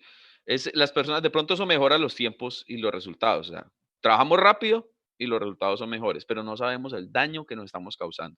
Doble daño. En este momento es doble daño. Vibración y aspiración de partículas. Entonces, doble daño. Nos dañamos nuestras manos, pero también dañamos nuestros pulmones. Entonces, mucho cuidado con eso. El tema es delicado. Los factores de riesgo mecánico. Aquí sí abundan los factores de riesgo mecánico. Entonces, las personas que trabajan que se están prestando ese tipo de servicio, pues manipulan muchas máquinas, como ya lo estamos mencionando, máquinas de todo tipo. Entonces hay que tener unos cuidados especiales con este tipo de elementos, ¿sí? ¿Qué nos puede causar? ¿Qué nos puede causar una máquina o el riesgo mecánico? Cortes, pinchazos, heridas, abrasiones. Entonces tengamos mucho cuidado cuando manipulemos este tipo de elementos de trabajo, los útiles de trabajo. Tenemos de todas las clases cuando estemos, por ejemplo, cuando prestamos servicios de estética ornamental a nivel de cabello. Entonces manipulamos máquinas, algunas van conectadas a la energía, otras tienen filo. Entonces tenemos que tener cuidado y en manicure también. Entonces los útiles de trabajo hay que manejarlos adecuadamente. Entonces, ¿qué es lo primero que uno tiene que hacer con los equipos? Pues procurar que ellos estén en buen estado. O sea, yo no puedo trabajar con máquinas o herramientas que estén en mal estado, ¿sí? Lo primero es eso, dar de baja todo lo que no me está trabajando bien. Si yo tengo una máquina que debe cortar y no está cortando, o pues miro a ver cómo soluciono el tema de corte o la cambio, ¿sí? Si yo estoy trabajando con una máquina que tiene que, no sé, producir calor y no está produciendo calor, pues algo está mal dentro de la máquina. Tengo que solucionar. Entonces, lo primero es que garantizar que esté prestando el servicio que tiene que prestar y que esté en buen estado, no que se me cayó y se me partió el mango, ¿sí? Entonces tengo que cogerlo así como me quedó y entonces eso genera un problema adicional. Entonces, por favor, que la máquina, todos los elementos de trabajo que estén en perfecto estado, que estén funcionando adecuadamente. Y lo que comienza a funcionar mal, sacarlo del servicio. Y el tema de la limpieza. Con la ropa no tengo que limpiar. Los elementos de trabajo, yo no tengo que limpiarlos con la ropa, ¿sí? Hay varios elementos que podría prestar el servicio que no sea mi ropa. Entonces, los pañitos húmedos, las toallas desechables, todos esos elementos tengo que utilizarlos. Con la ropa es lo que menos tengo que utilizar para limpiar estos elementos. Y cuando esté limpiando elementos que tengan corte, las famosas barberas, el corte siempre debe ir hacia afuera, ¿sí? Hacia afuera de la mano, para evitar heridas. Proteger muy bien las partes cortantes, lo que decía la compañera del día de ayer. Tiene unos topes para evitar que el filo pueda afectar la persona. Entonces siempre los cargan con los topes, con los protectores. Cuando los vayan a guardarlos en las fundas. Si yo sé que tengo una barbera, pues yo la guardo en la funda. Una tijera que corta, que punza, lo guardo dentro de la funda. Esos elementos cuando los compran vienen en esos empaques. No hay que botar los empaques y comenzar a cargar eso sin protección. Hay que cargarlos siempre con protección. Hay que leer las instrucciones del fabricante. Muchas veces compran un equipo y asumen de que usted sabe cómo va a funcionar y resulta que no. Entonces, la idea es que todos los elementos que compren, lámparas, máquinas, primero nos detengamos a leer las instrucciones de la persona que lo fabricó. ¿Quién más idóneo que la persona que lo fabricó para saber cuál es el manejo que le tenemos que dar?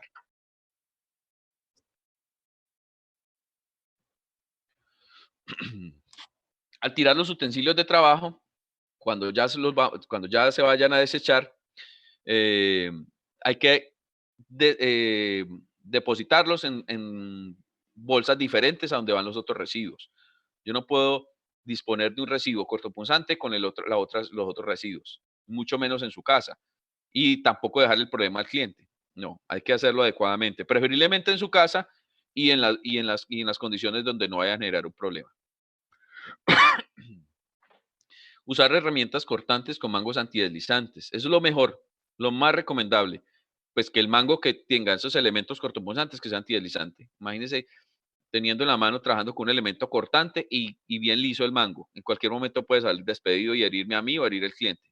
Entonces, es muy importante tener en cuenta esto. Y cuando se caiga, que se puede caer en cualquier momento un elemento que se vaya que caiga al piso y se parta, esos elementos, ya sea vidrio, cerámica, esos restos quedan con capacidad para cortar, ¿sí? Entonces, yo nunca voy a utilizar una bombilla, yo no voy a utilizar mis manos para recoger esos residuos, ¿sí? Yo siempre voy a recoger un recogedor, una escoba para recogerlos.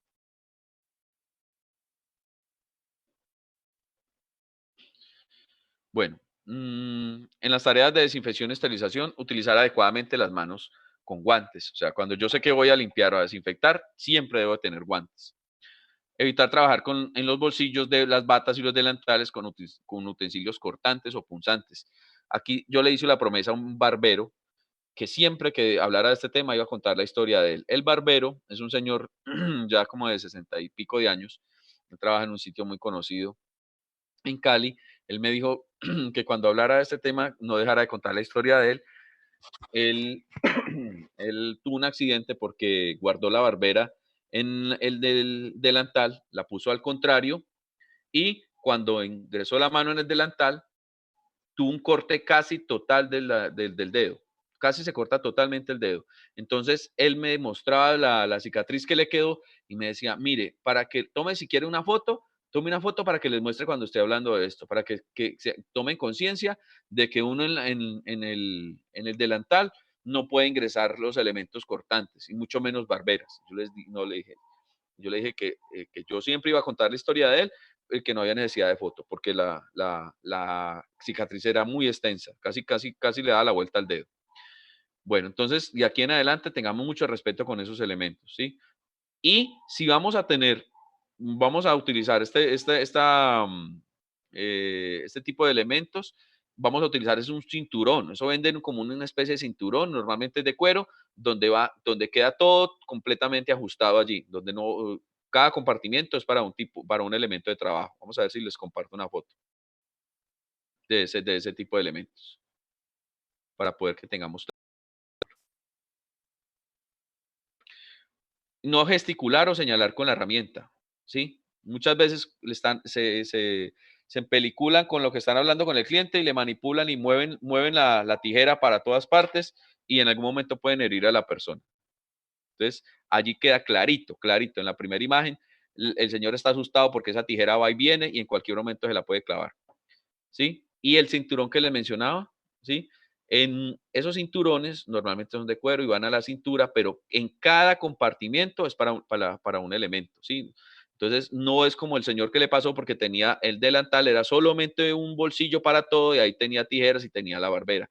Ahí fue el accidente. Entonces, si vamos a trabajar de esa manera, entonces tenemos que tener un cinturón como el que tiene la figura 2. ¿Listo? Y estar muy concentrados en el momento que estuvimos trabajando con elementos cortopunzantes. Por estar elevados, hablando, peliculados, vamos a manipular ese elemento y nos accidentamos como en la figura 3.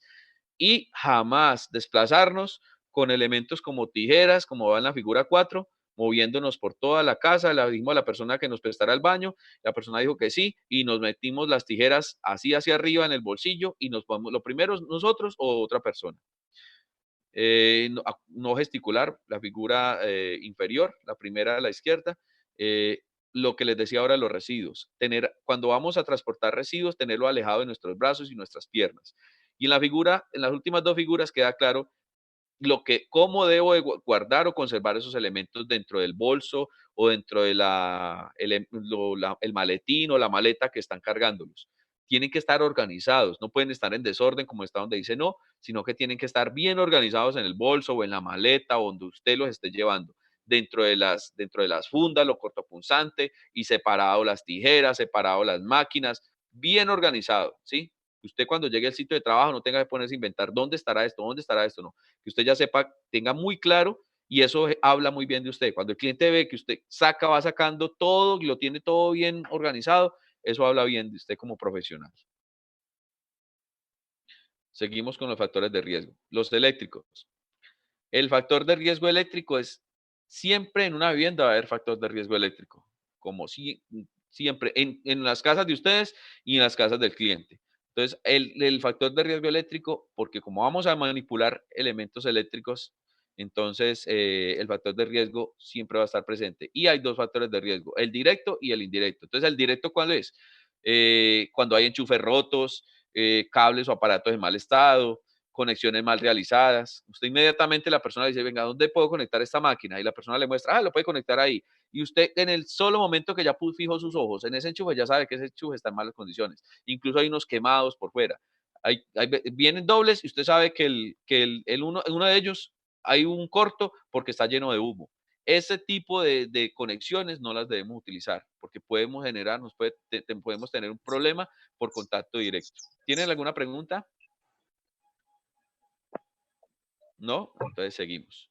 Líquidos derramados o sobre alrededor de las instalaciones eléctricas.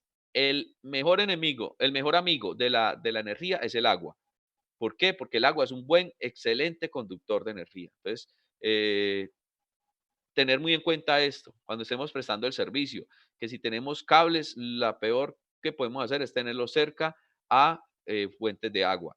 Yo lo menciono siempre, no me cansaré de decirlo. Cuando la persona le esté generando un servicio, le estén prestando un servicio y tenga conectado usted y la persona tenga los pies en el agua, en la poceta de agua, en el recipiente con agua, donde le están haciendo, le están remojando los pies para hacer el procedimiento de pedicure.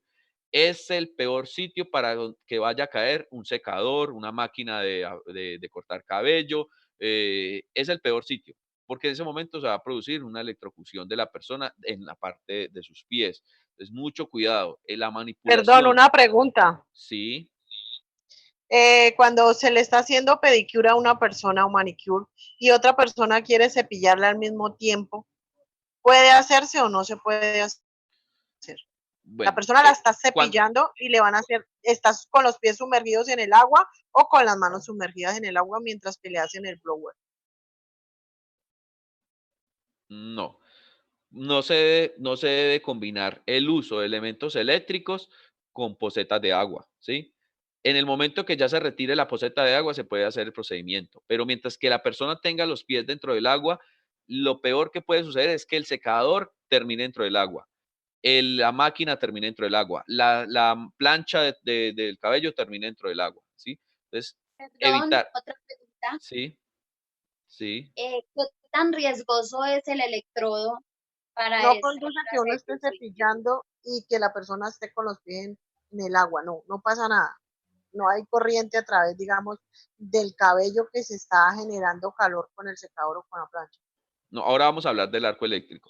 Pero en ese momento lo que quiero que quede claro es que cuando la persona que tenga sus extremidades dentro del recipiente y con bastante agua, no podemos manipular equipos eléctricos, ¿sí? Que puedan terminar en esa poceta de agua, ¿sí?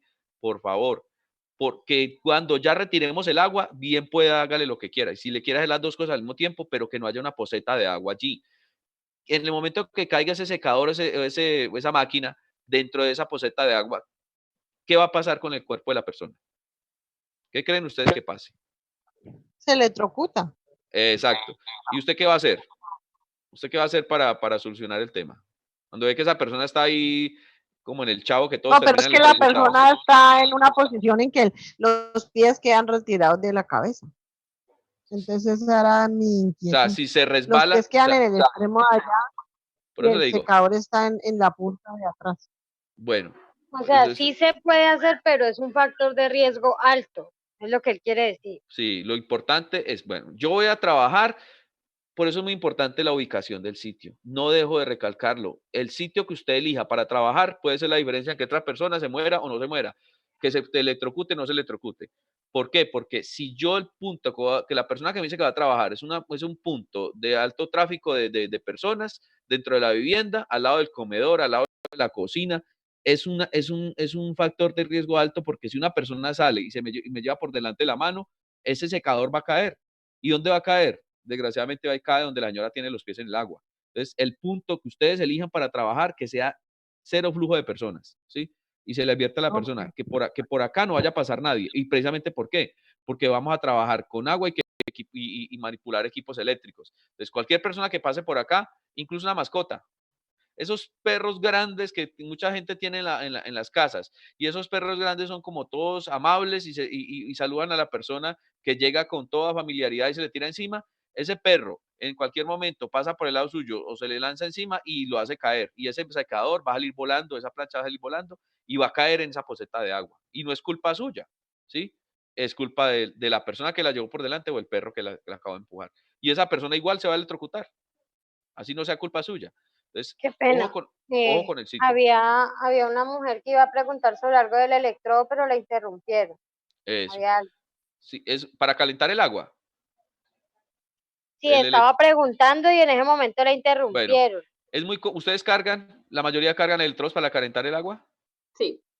Pero yo pues hago un aporte. Normalmente uno en electrodo, pues, o sea, calienta el agua y usted desconecta el electrodo y lo guarda o pues, pienso yo, no sé. Por supuesto, el electrodo no lo pone uno a calentar y de Exacto, una vez le pero- mete los pies al cliente.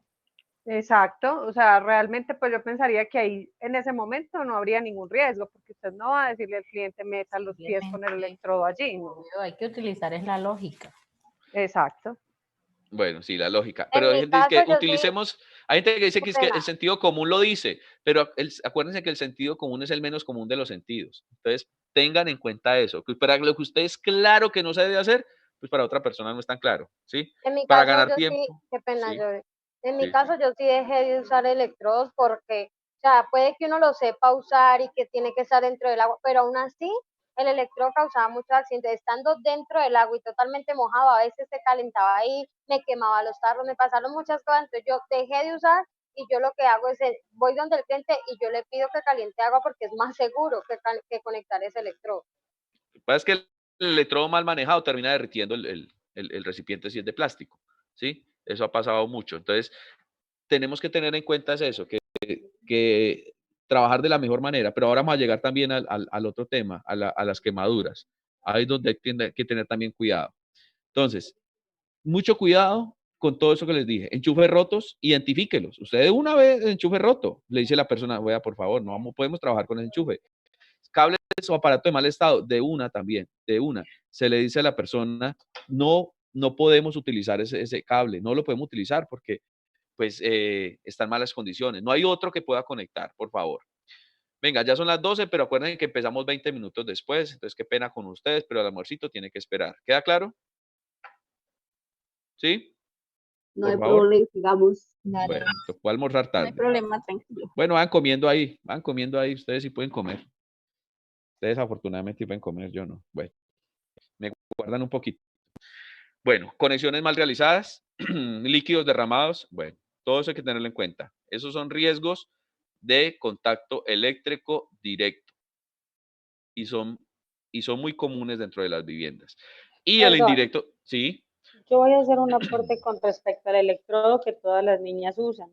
sí, Yo uso un electrodo que es de aluminio, es un poquito más costoso, pero es un electrodo que para mí es muy seguro. No daña, no rompe las vasijas, no produce cortos porque él está completamente cubierto. Es como una manguita de aluminio. ya. Entonces, este electrodo no causa, no tiene, para mí es uno de los más seguros que hay para uso. Pues por Generalmente favor, vea, por favor, tómenle Dime. foto a ese electrodo, Sí, compártalo. sí, lo voy a hacer.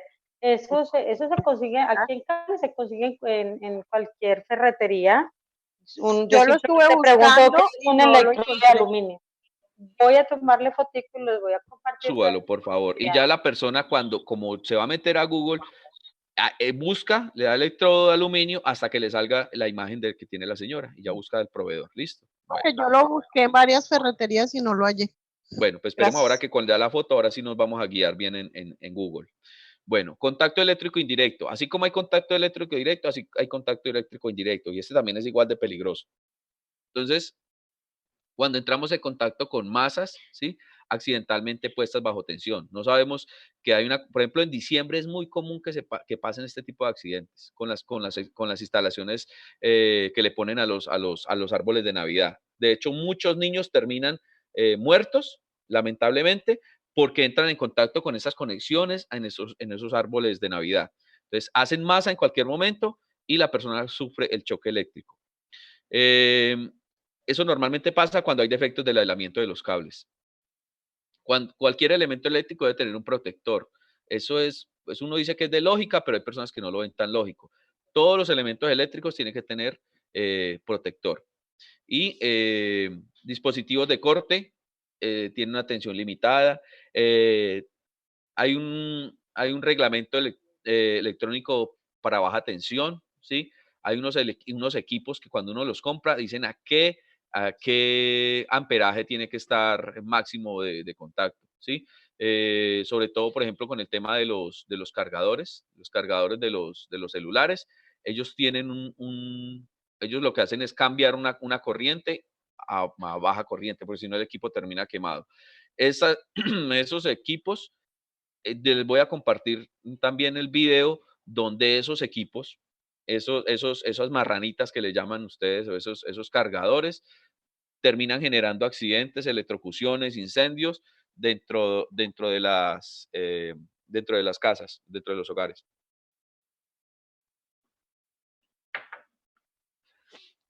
Bueno, reglamento electrónico de baja tensión. Entonces, las descargas eléctricas, pues en cualquier momento podemos entrar en contacto con equipos de estos, ¿sí? De baja tensión, que no consumen mucha energía, pero que igual son muy potencialmente generadores de electrocuciones, incluso incendios, como la figura que está allí. Ese ventilador termina incendiando la casa. Esos cepillos que son eléctricos también. Esto no lo podemos permitir. Cuando la persona en la vivienda nos dice que vamos sí, conecte el secador allí, y usted ve que es esa imagen que estamos viendo ahí al lado del cepillo. Tenemos 5 o 6 elementos conectados en una sola toma. Eso no se puede hacer. Esa toma queda sobrecargada y en cualquier momento hace cortocircuito, ¿sí? Sobrecargar una sola salida de energía dentro de la vivienda, eso no se debe hacer. Cuando la persona nos dice que lo conectemos y vemos esto, que si lo conectamos va a pasar esto, que muchos equipos están ahí conectados, cargadores de celulares, que el ventilador, que el televisor. Digámosle a la persona que por favor nos deje conectarlo en otro lado. No, pues que solamente tengo ese, el otro está más lejos. Entonces, el consejo que les doy en este preciso instante es que carguen una extensión. ¿Alguna de ustedes tiene esa precaución? ¿Alguna de ustedes carga extensión para ir a trabajar? Sí, yo sí cargo extensión. Sí, señor. Extensión de cable grueso para que Bueno, no se ahora vaya a derretir eso. compren otra cosa. Compren un cortapicos. A esa extensión, compre un cortapicos, ¿sí? El cortapicos se lo venden en cualquier ferretería. Él viene con un fusible que en cualquier momento usted no sabe cómo están las conexiones en esa casa. Usted, ¿por qué la primera vez que va a esa casa o las veces que ha ido, usted no sabe qué tan bien estén las conexiones? Entonces, a esa extensión, póngale un cortapico, ¿sí? Que viene con un bombillito. Perdón. Agradecería que nos regalaran una imagen también del cortapicos. Yo ya envié al grupo la foto de mi electrodo, ahora, pues ahorita. Bueno, ya les comparto. El cortapico es como un punto donde vienen varias conexiones, ¿sí? Para conectar varios equipos, pero al final está acompañado de un fusible con un bombillito, que cuando usted lo prende y lo apaga. Yo iba a preguntar, esos son como transformadores, no, son como reguladores de energía. Es como es como una regleta, un ladrón, o sea, una regleta donde van varios enchufes. Un botoncito rojo. Ese. Cuando está funcionando, lo prendemos. Y cuando no queremos que esté funcionando, así esté conectado, lo apagamos y no pasa corriente, ¿sí? Ese fusible, cuando hay un cambio de energía alto, él se funde el bombillito, pero no genera corto. ¿Listo? Lo que le está pasando que en ese caso no habría problema si uno tiene conectado varias cosas, porque eso como que regula, ¿sí? Exacto, sí. Sino que como estamos ahí en la imagen, al lado del cepillo, yo no veo ninguna fusible ahí prendido. Mire lo que le está pasando a la señora en la parte de abajo, por manipular el equipos eléctricos y en contacto con el agua. Y en la vida, ustedes con las manos mojadas vayan a manipular ningún equipo eléctrico, porque acuérdense que el mejor amigo de la energía es el agua. Y si la persona, mire lo que le estoy diciendo ahora, si la persona le dice, no, bien pueda, conéctelo ahí en ese enchufe, en el de arriba, y ya vimos que el de abajo hizo corto, pues no, señora, usted no tiene otro enchufe donde pueda conectar, es que ese como que ya hizo corto. Bueno, y jamás retiren o desconecten los equipos eléctricos jalándolos del cable. Lo que tengo que hacer es coger el enchufe de allí donde va conectado y jalarlo. No es que me da miedo que me pase corriente, es más peligroso que usted jale el equipo, le pegue un jalonazo al cable, porque cada vez que usted lo desconecta jalándolo del cable, hay fibras que van dentro del cable que se van rompiendo y al final lo que va a generar es un corto. Entonces, así me tome más trabajo, más tiempo, me inclino hasta donde esté conectado y lo jalo del cabezote. Jamás lo jalo del cable. Eso es un vicio que tienen y en la casa muchas personas lo hacen. Van a desconectar algo y lo van jalando del cable. Y eso es lo peor que podemos hacer.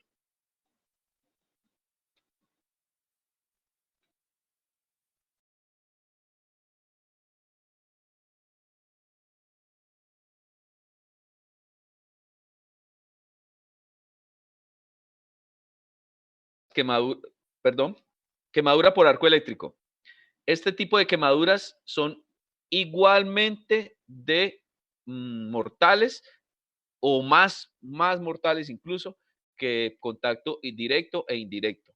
El arco eléctrico es donde pasan una gran cantidad de voltios, ¿sí? Por esa corriente pasa una alta cantidad de voltios, genera una temperatura de 4000 grados centígrados.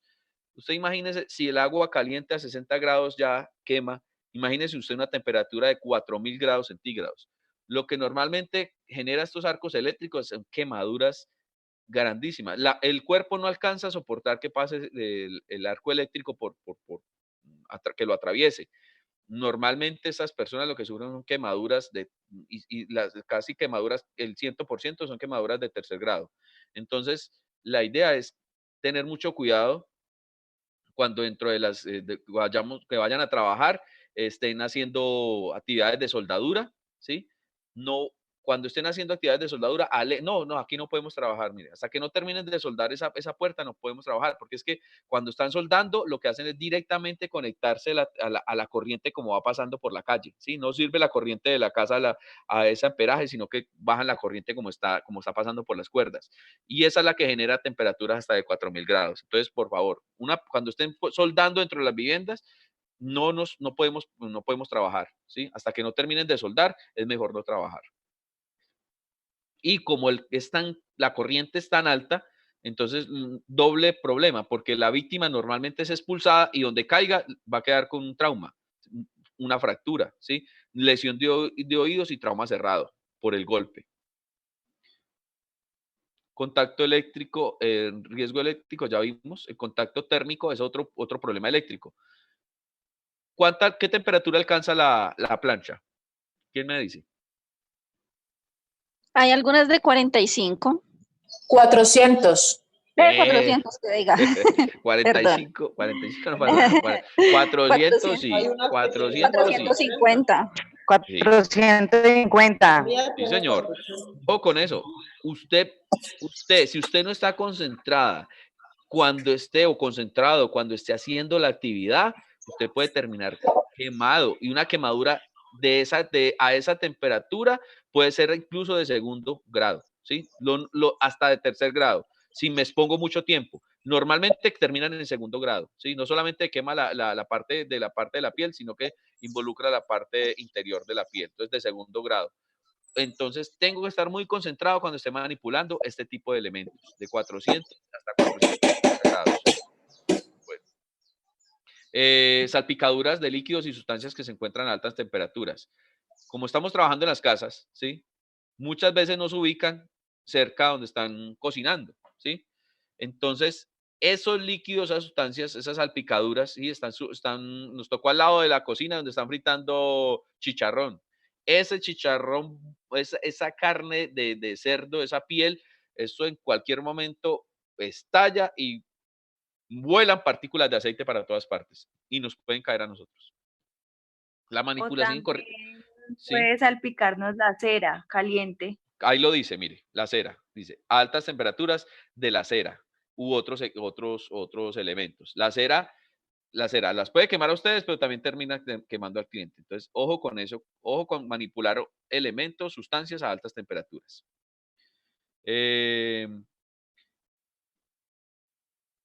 Ahí les puedo hacer una pequeñita recomendación. Sí. Pues el truco de la abuela, ¿no? Tener un labial normal, cualquier labial. Y cuando uno se quema, se aplica eso en la piel y deja que eso le dura digamos que el color es rosado, le dura rosado unos 2 días, pero no le queda cicatriz, le sana bien y le calma el ardor también. Bueno, Exactamente, perfecto. Está bueno el aporte. El tema entonces aquí ya también hay que tener en cuenta con el tema de las ollas a presión, ¿sí? Ustedes están trabajando en las casas y la gente está preparando comida y hay ollas a presión. Mucho cuidado con cerca a la cocina, no, y menos si usted está escuchando que esa olla está ahí funcionando con unos frijoles o lo que sea que esté funcionando, porque hay muchos accidentes a través de esos elementos. Entonces, el tema es que tener mucho respeto con lo que me pueda llegar a quemar, no solo electrocutar, sino también quemar. Ya es, hay que tener mucho cuidado con todos estos elementos. Y el factor de riesgo ergonómico. ¿Quién me dice cuál es ese? ¿Quién me lo dice? La postura. Eso, sí, señor. Cuando está sentado. Sí, ¿qué más? Utilizar sillas que no son adecuadas, es decir, y a nosotros nos toca mucho, ¿no? Por la cuestión de que si nosotros vamos a domicilio, generalmente la gente no tiene las sillas adecuadas para esto. Eso. Entonces La nosotros espalda. manejamos ese riesgo. Todos ustedes, todas ustedes y todas y todos se están exponiendo diariamente a este tipo de factor de riesgo. Este factor de riesgo es muy importante, hay que tenerlo en cuenta, este factor de riesgo, y el tema es bien largo. O sea, aquí nos vamos a demorar el riesgo ergonómico, pero tengan en cuenta. Para este tipo de riesgo es que les hemos hecho la sugerencia de comprar la sillita desplegable, bueno, esa que venden en Rimax, también la venden en Home Center, en Dollar City, que es bajita porque ustedes saben que para hacer unos pies, para hacer un pedicure, siempre la silla de ustedes debe de ser mucho más bajita que la del cliente. Y normalmente un cliente no va a pensar en comprar una silla solamente para cuando vaya a la manicurista. Exacto. Hola, qué pena. Es que igual la sillita también es dañina para las piernas porque quedamos también con las piernas muy flexionadas. Entonces, ni lo uno ni lo otro. Yo por lo menos cargo la silla siempre y mantengo con mis piernas hinchadas. Y bueno, en fin, también Bueno, es... yo les voy a, cuando veamos Igual, esta parte. igual, así nos facilite la silla, pero uno queda como casi acurrucado ahí. No. Entonces vamos a hablar de eso en la próxima. O que en la próxima vamos a ver cuál es la posición ideal para llevar a cabo actividades, tanto en bipedestación como en sedestación. El estilista está trabajando en bipedestación. ¿Qué es bipedestación y la otra, por favor? Bipedestación cuando la persona está trabajando de pie, así se llama, bipedestación. Y sedestación cuando está trabajando sentada, caso de las manicuristas. Entonces, bipedestación, sedestación. Vamos a ver, en la próxima capacitación vamos a hablar de este tema y cuál es la mejor posición para abordar este tipo de trabajos. ¿Listo? Sí. Y nos queda faltando riesgo químico, riesgo psicosocial y riesgo biológico. O sea que nos falta bastante.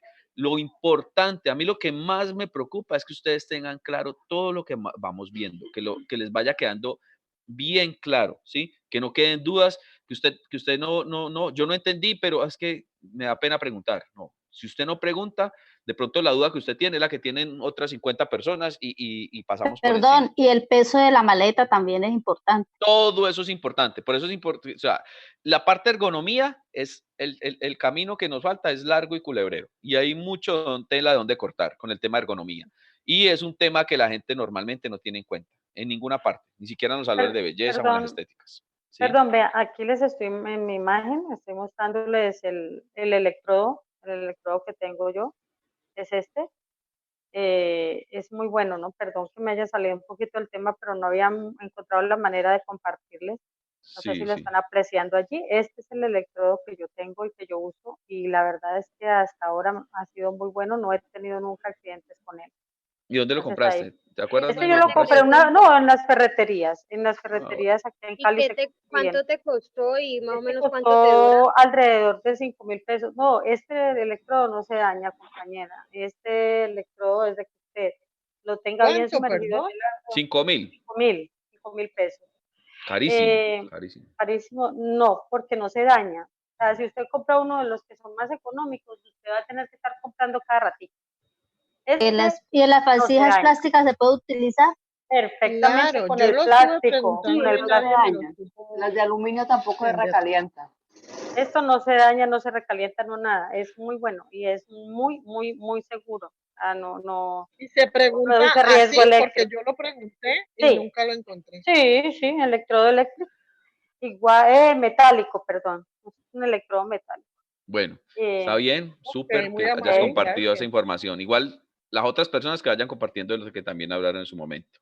Por ejemplo, esas lámparas, también por ahí hablaron de la lámpara y que era de 40.000 posts. Por favor, también la compartan. ¿Listo? Yo tengo una pregunta. Sí, dale. Pregunta. ¿Para cuándo está programada la siguiente sesión? Buenas. ¿Cuál es la pregunta? ¿Para cuándo está programada la siguiente sesión? Nosotros mañana les avisamos. Yo creo que termina siendo por ahí yo creo que por ahí el lunes en la tarde, pero pues ahora les confirmamos, ¿sí? Buenas. Ahora les confirmamos. Sí, todas las personas que ingresaron ya registraron el nombre en el chat. ¿O hay alguna que no lo haya hecho? Hola, buenas. Buenas, sí, buenas, dime. Mira, lo que pasa es que yo escuchaba lo de las sillas, decía. Sí, las sillas, sí. Hay unas sillas que son de campi y vienen con espaldar y todo y son bastante cómodas. Yo uso una de esas y ellas vienen con bolsito y todo, son bastante prácticas para uno ¿Tú nos puedes colaborar? transportarlas. ¿Tú nos puedes colaborar mostrándola, por favor? Lo Habilitando que el pasa es video. que en ese momento yo era como que la que estaba haciendo ruido porque en ese momento tuve un accidente con el celular y estaba todo Ya. el display se me dañó, no puedo tomar fotos ni nada. Bueno, embarrada. No, entonces la próxima clase nos colaboras. Sin embargo, yo creo que le puedo mandar una foto a Gloria o a Adrián. Sí, bueno. para que me hagan el favor de, yo le muestro la silla, es y el bastante lugar práctica. donde lo conseguimos y el precio Y para ir en mirando. Home Center vale 32.000 pesos. De todo a Adriana y a Gloria para que ellas nos las hagan llegar a todas. En Home Center también hay unas linternas. La foto en el grupo de la manicurista por Facebook. En la manicurista, yo voy a subir una foto. También en Home Center venden unas lamparitas que son de marca Car, vale 72.000 pesos.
Bueno, muchísimas gracias por tu aporte. También, qué pena, también ahí lo que yo he hecho pues con mis clientes más que todo, las que uno tiene como más confianza, es uno pedir una almohadita o algo que uno le facilite alzarles a ella los pies y las manos para que uno no tenga que encorvarse tanto. Bueno, nos dejó hablando solos, pues. Con hambre y nos dejó hablando solos. Bueno, entonces, muchas gracias por todos los aportes, por todo lo que han, la paciencia durante estas 2 horas, casi 2 horas y media. Incluso hay personas que se conectaron juiciosas, se conectaron antes de las 10, entonces ya llevan como 3 horas ahí. Entonces yo creo que ya deben de tener un poquito de hambre. Y el chiquito ahí también retacándolo para que le sirva el almuerzo. Entonces, muchas gracias y ya les informaremos entonces si el lunes retomamos la tercera capacitación. ¿Listo? ¿Usted me puede responder algo que ¿Sí? Sí. ¿Qué? Lo de Bejir, ¿qué es que yo no alcancé a copiar y no quise interrumpir más? El PEGIR es plan de gestión de residuos sólidos. Ok. PEGIR. Plan de gestión integral de residuos sólidos. Ese es PEGIR. Gracias, muy amable. Bueno, que estén muy bien. ¿Y el otro? Faltó decirles, ¿no? Venga, faltó decirles. Ahora en la tarde les vamos a enviar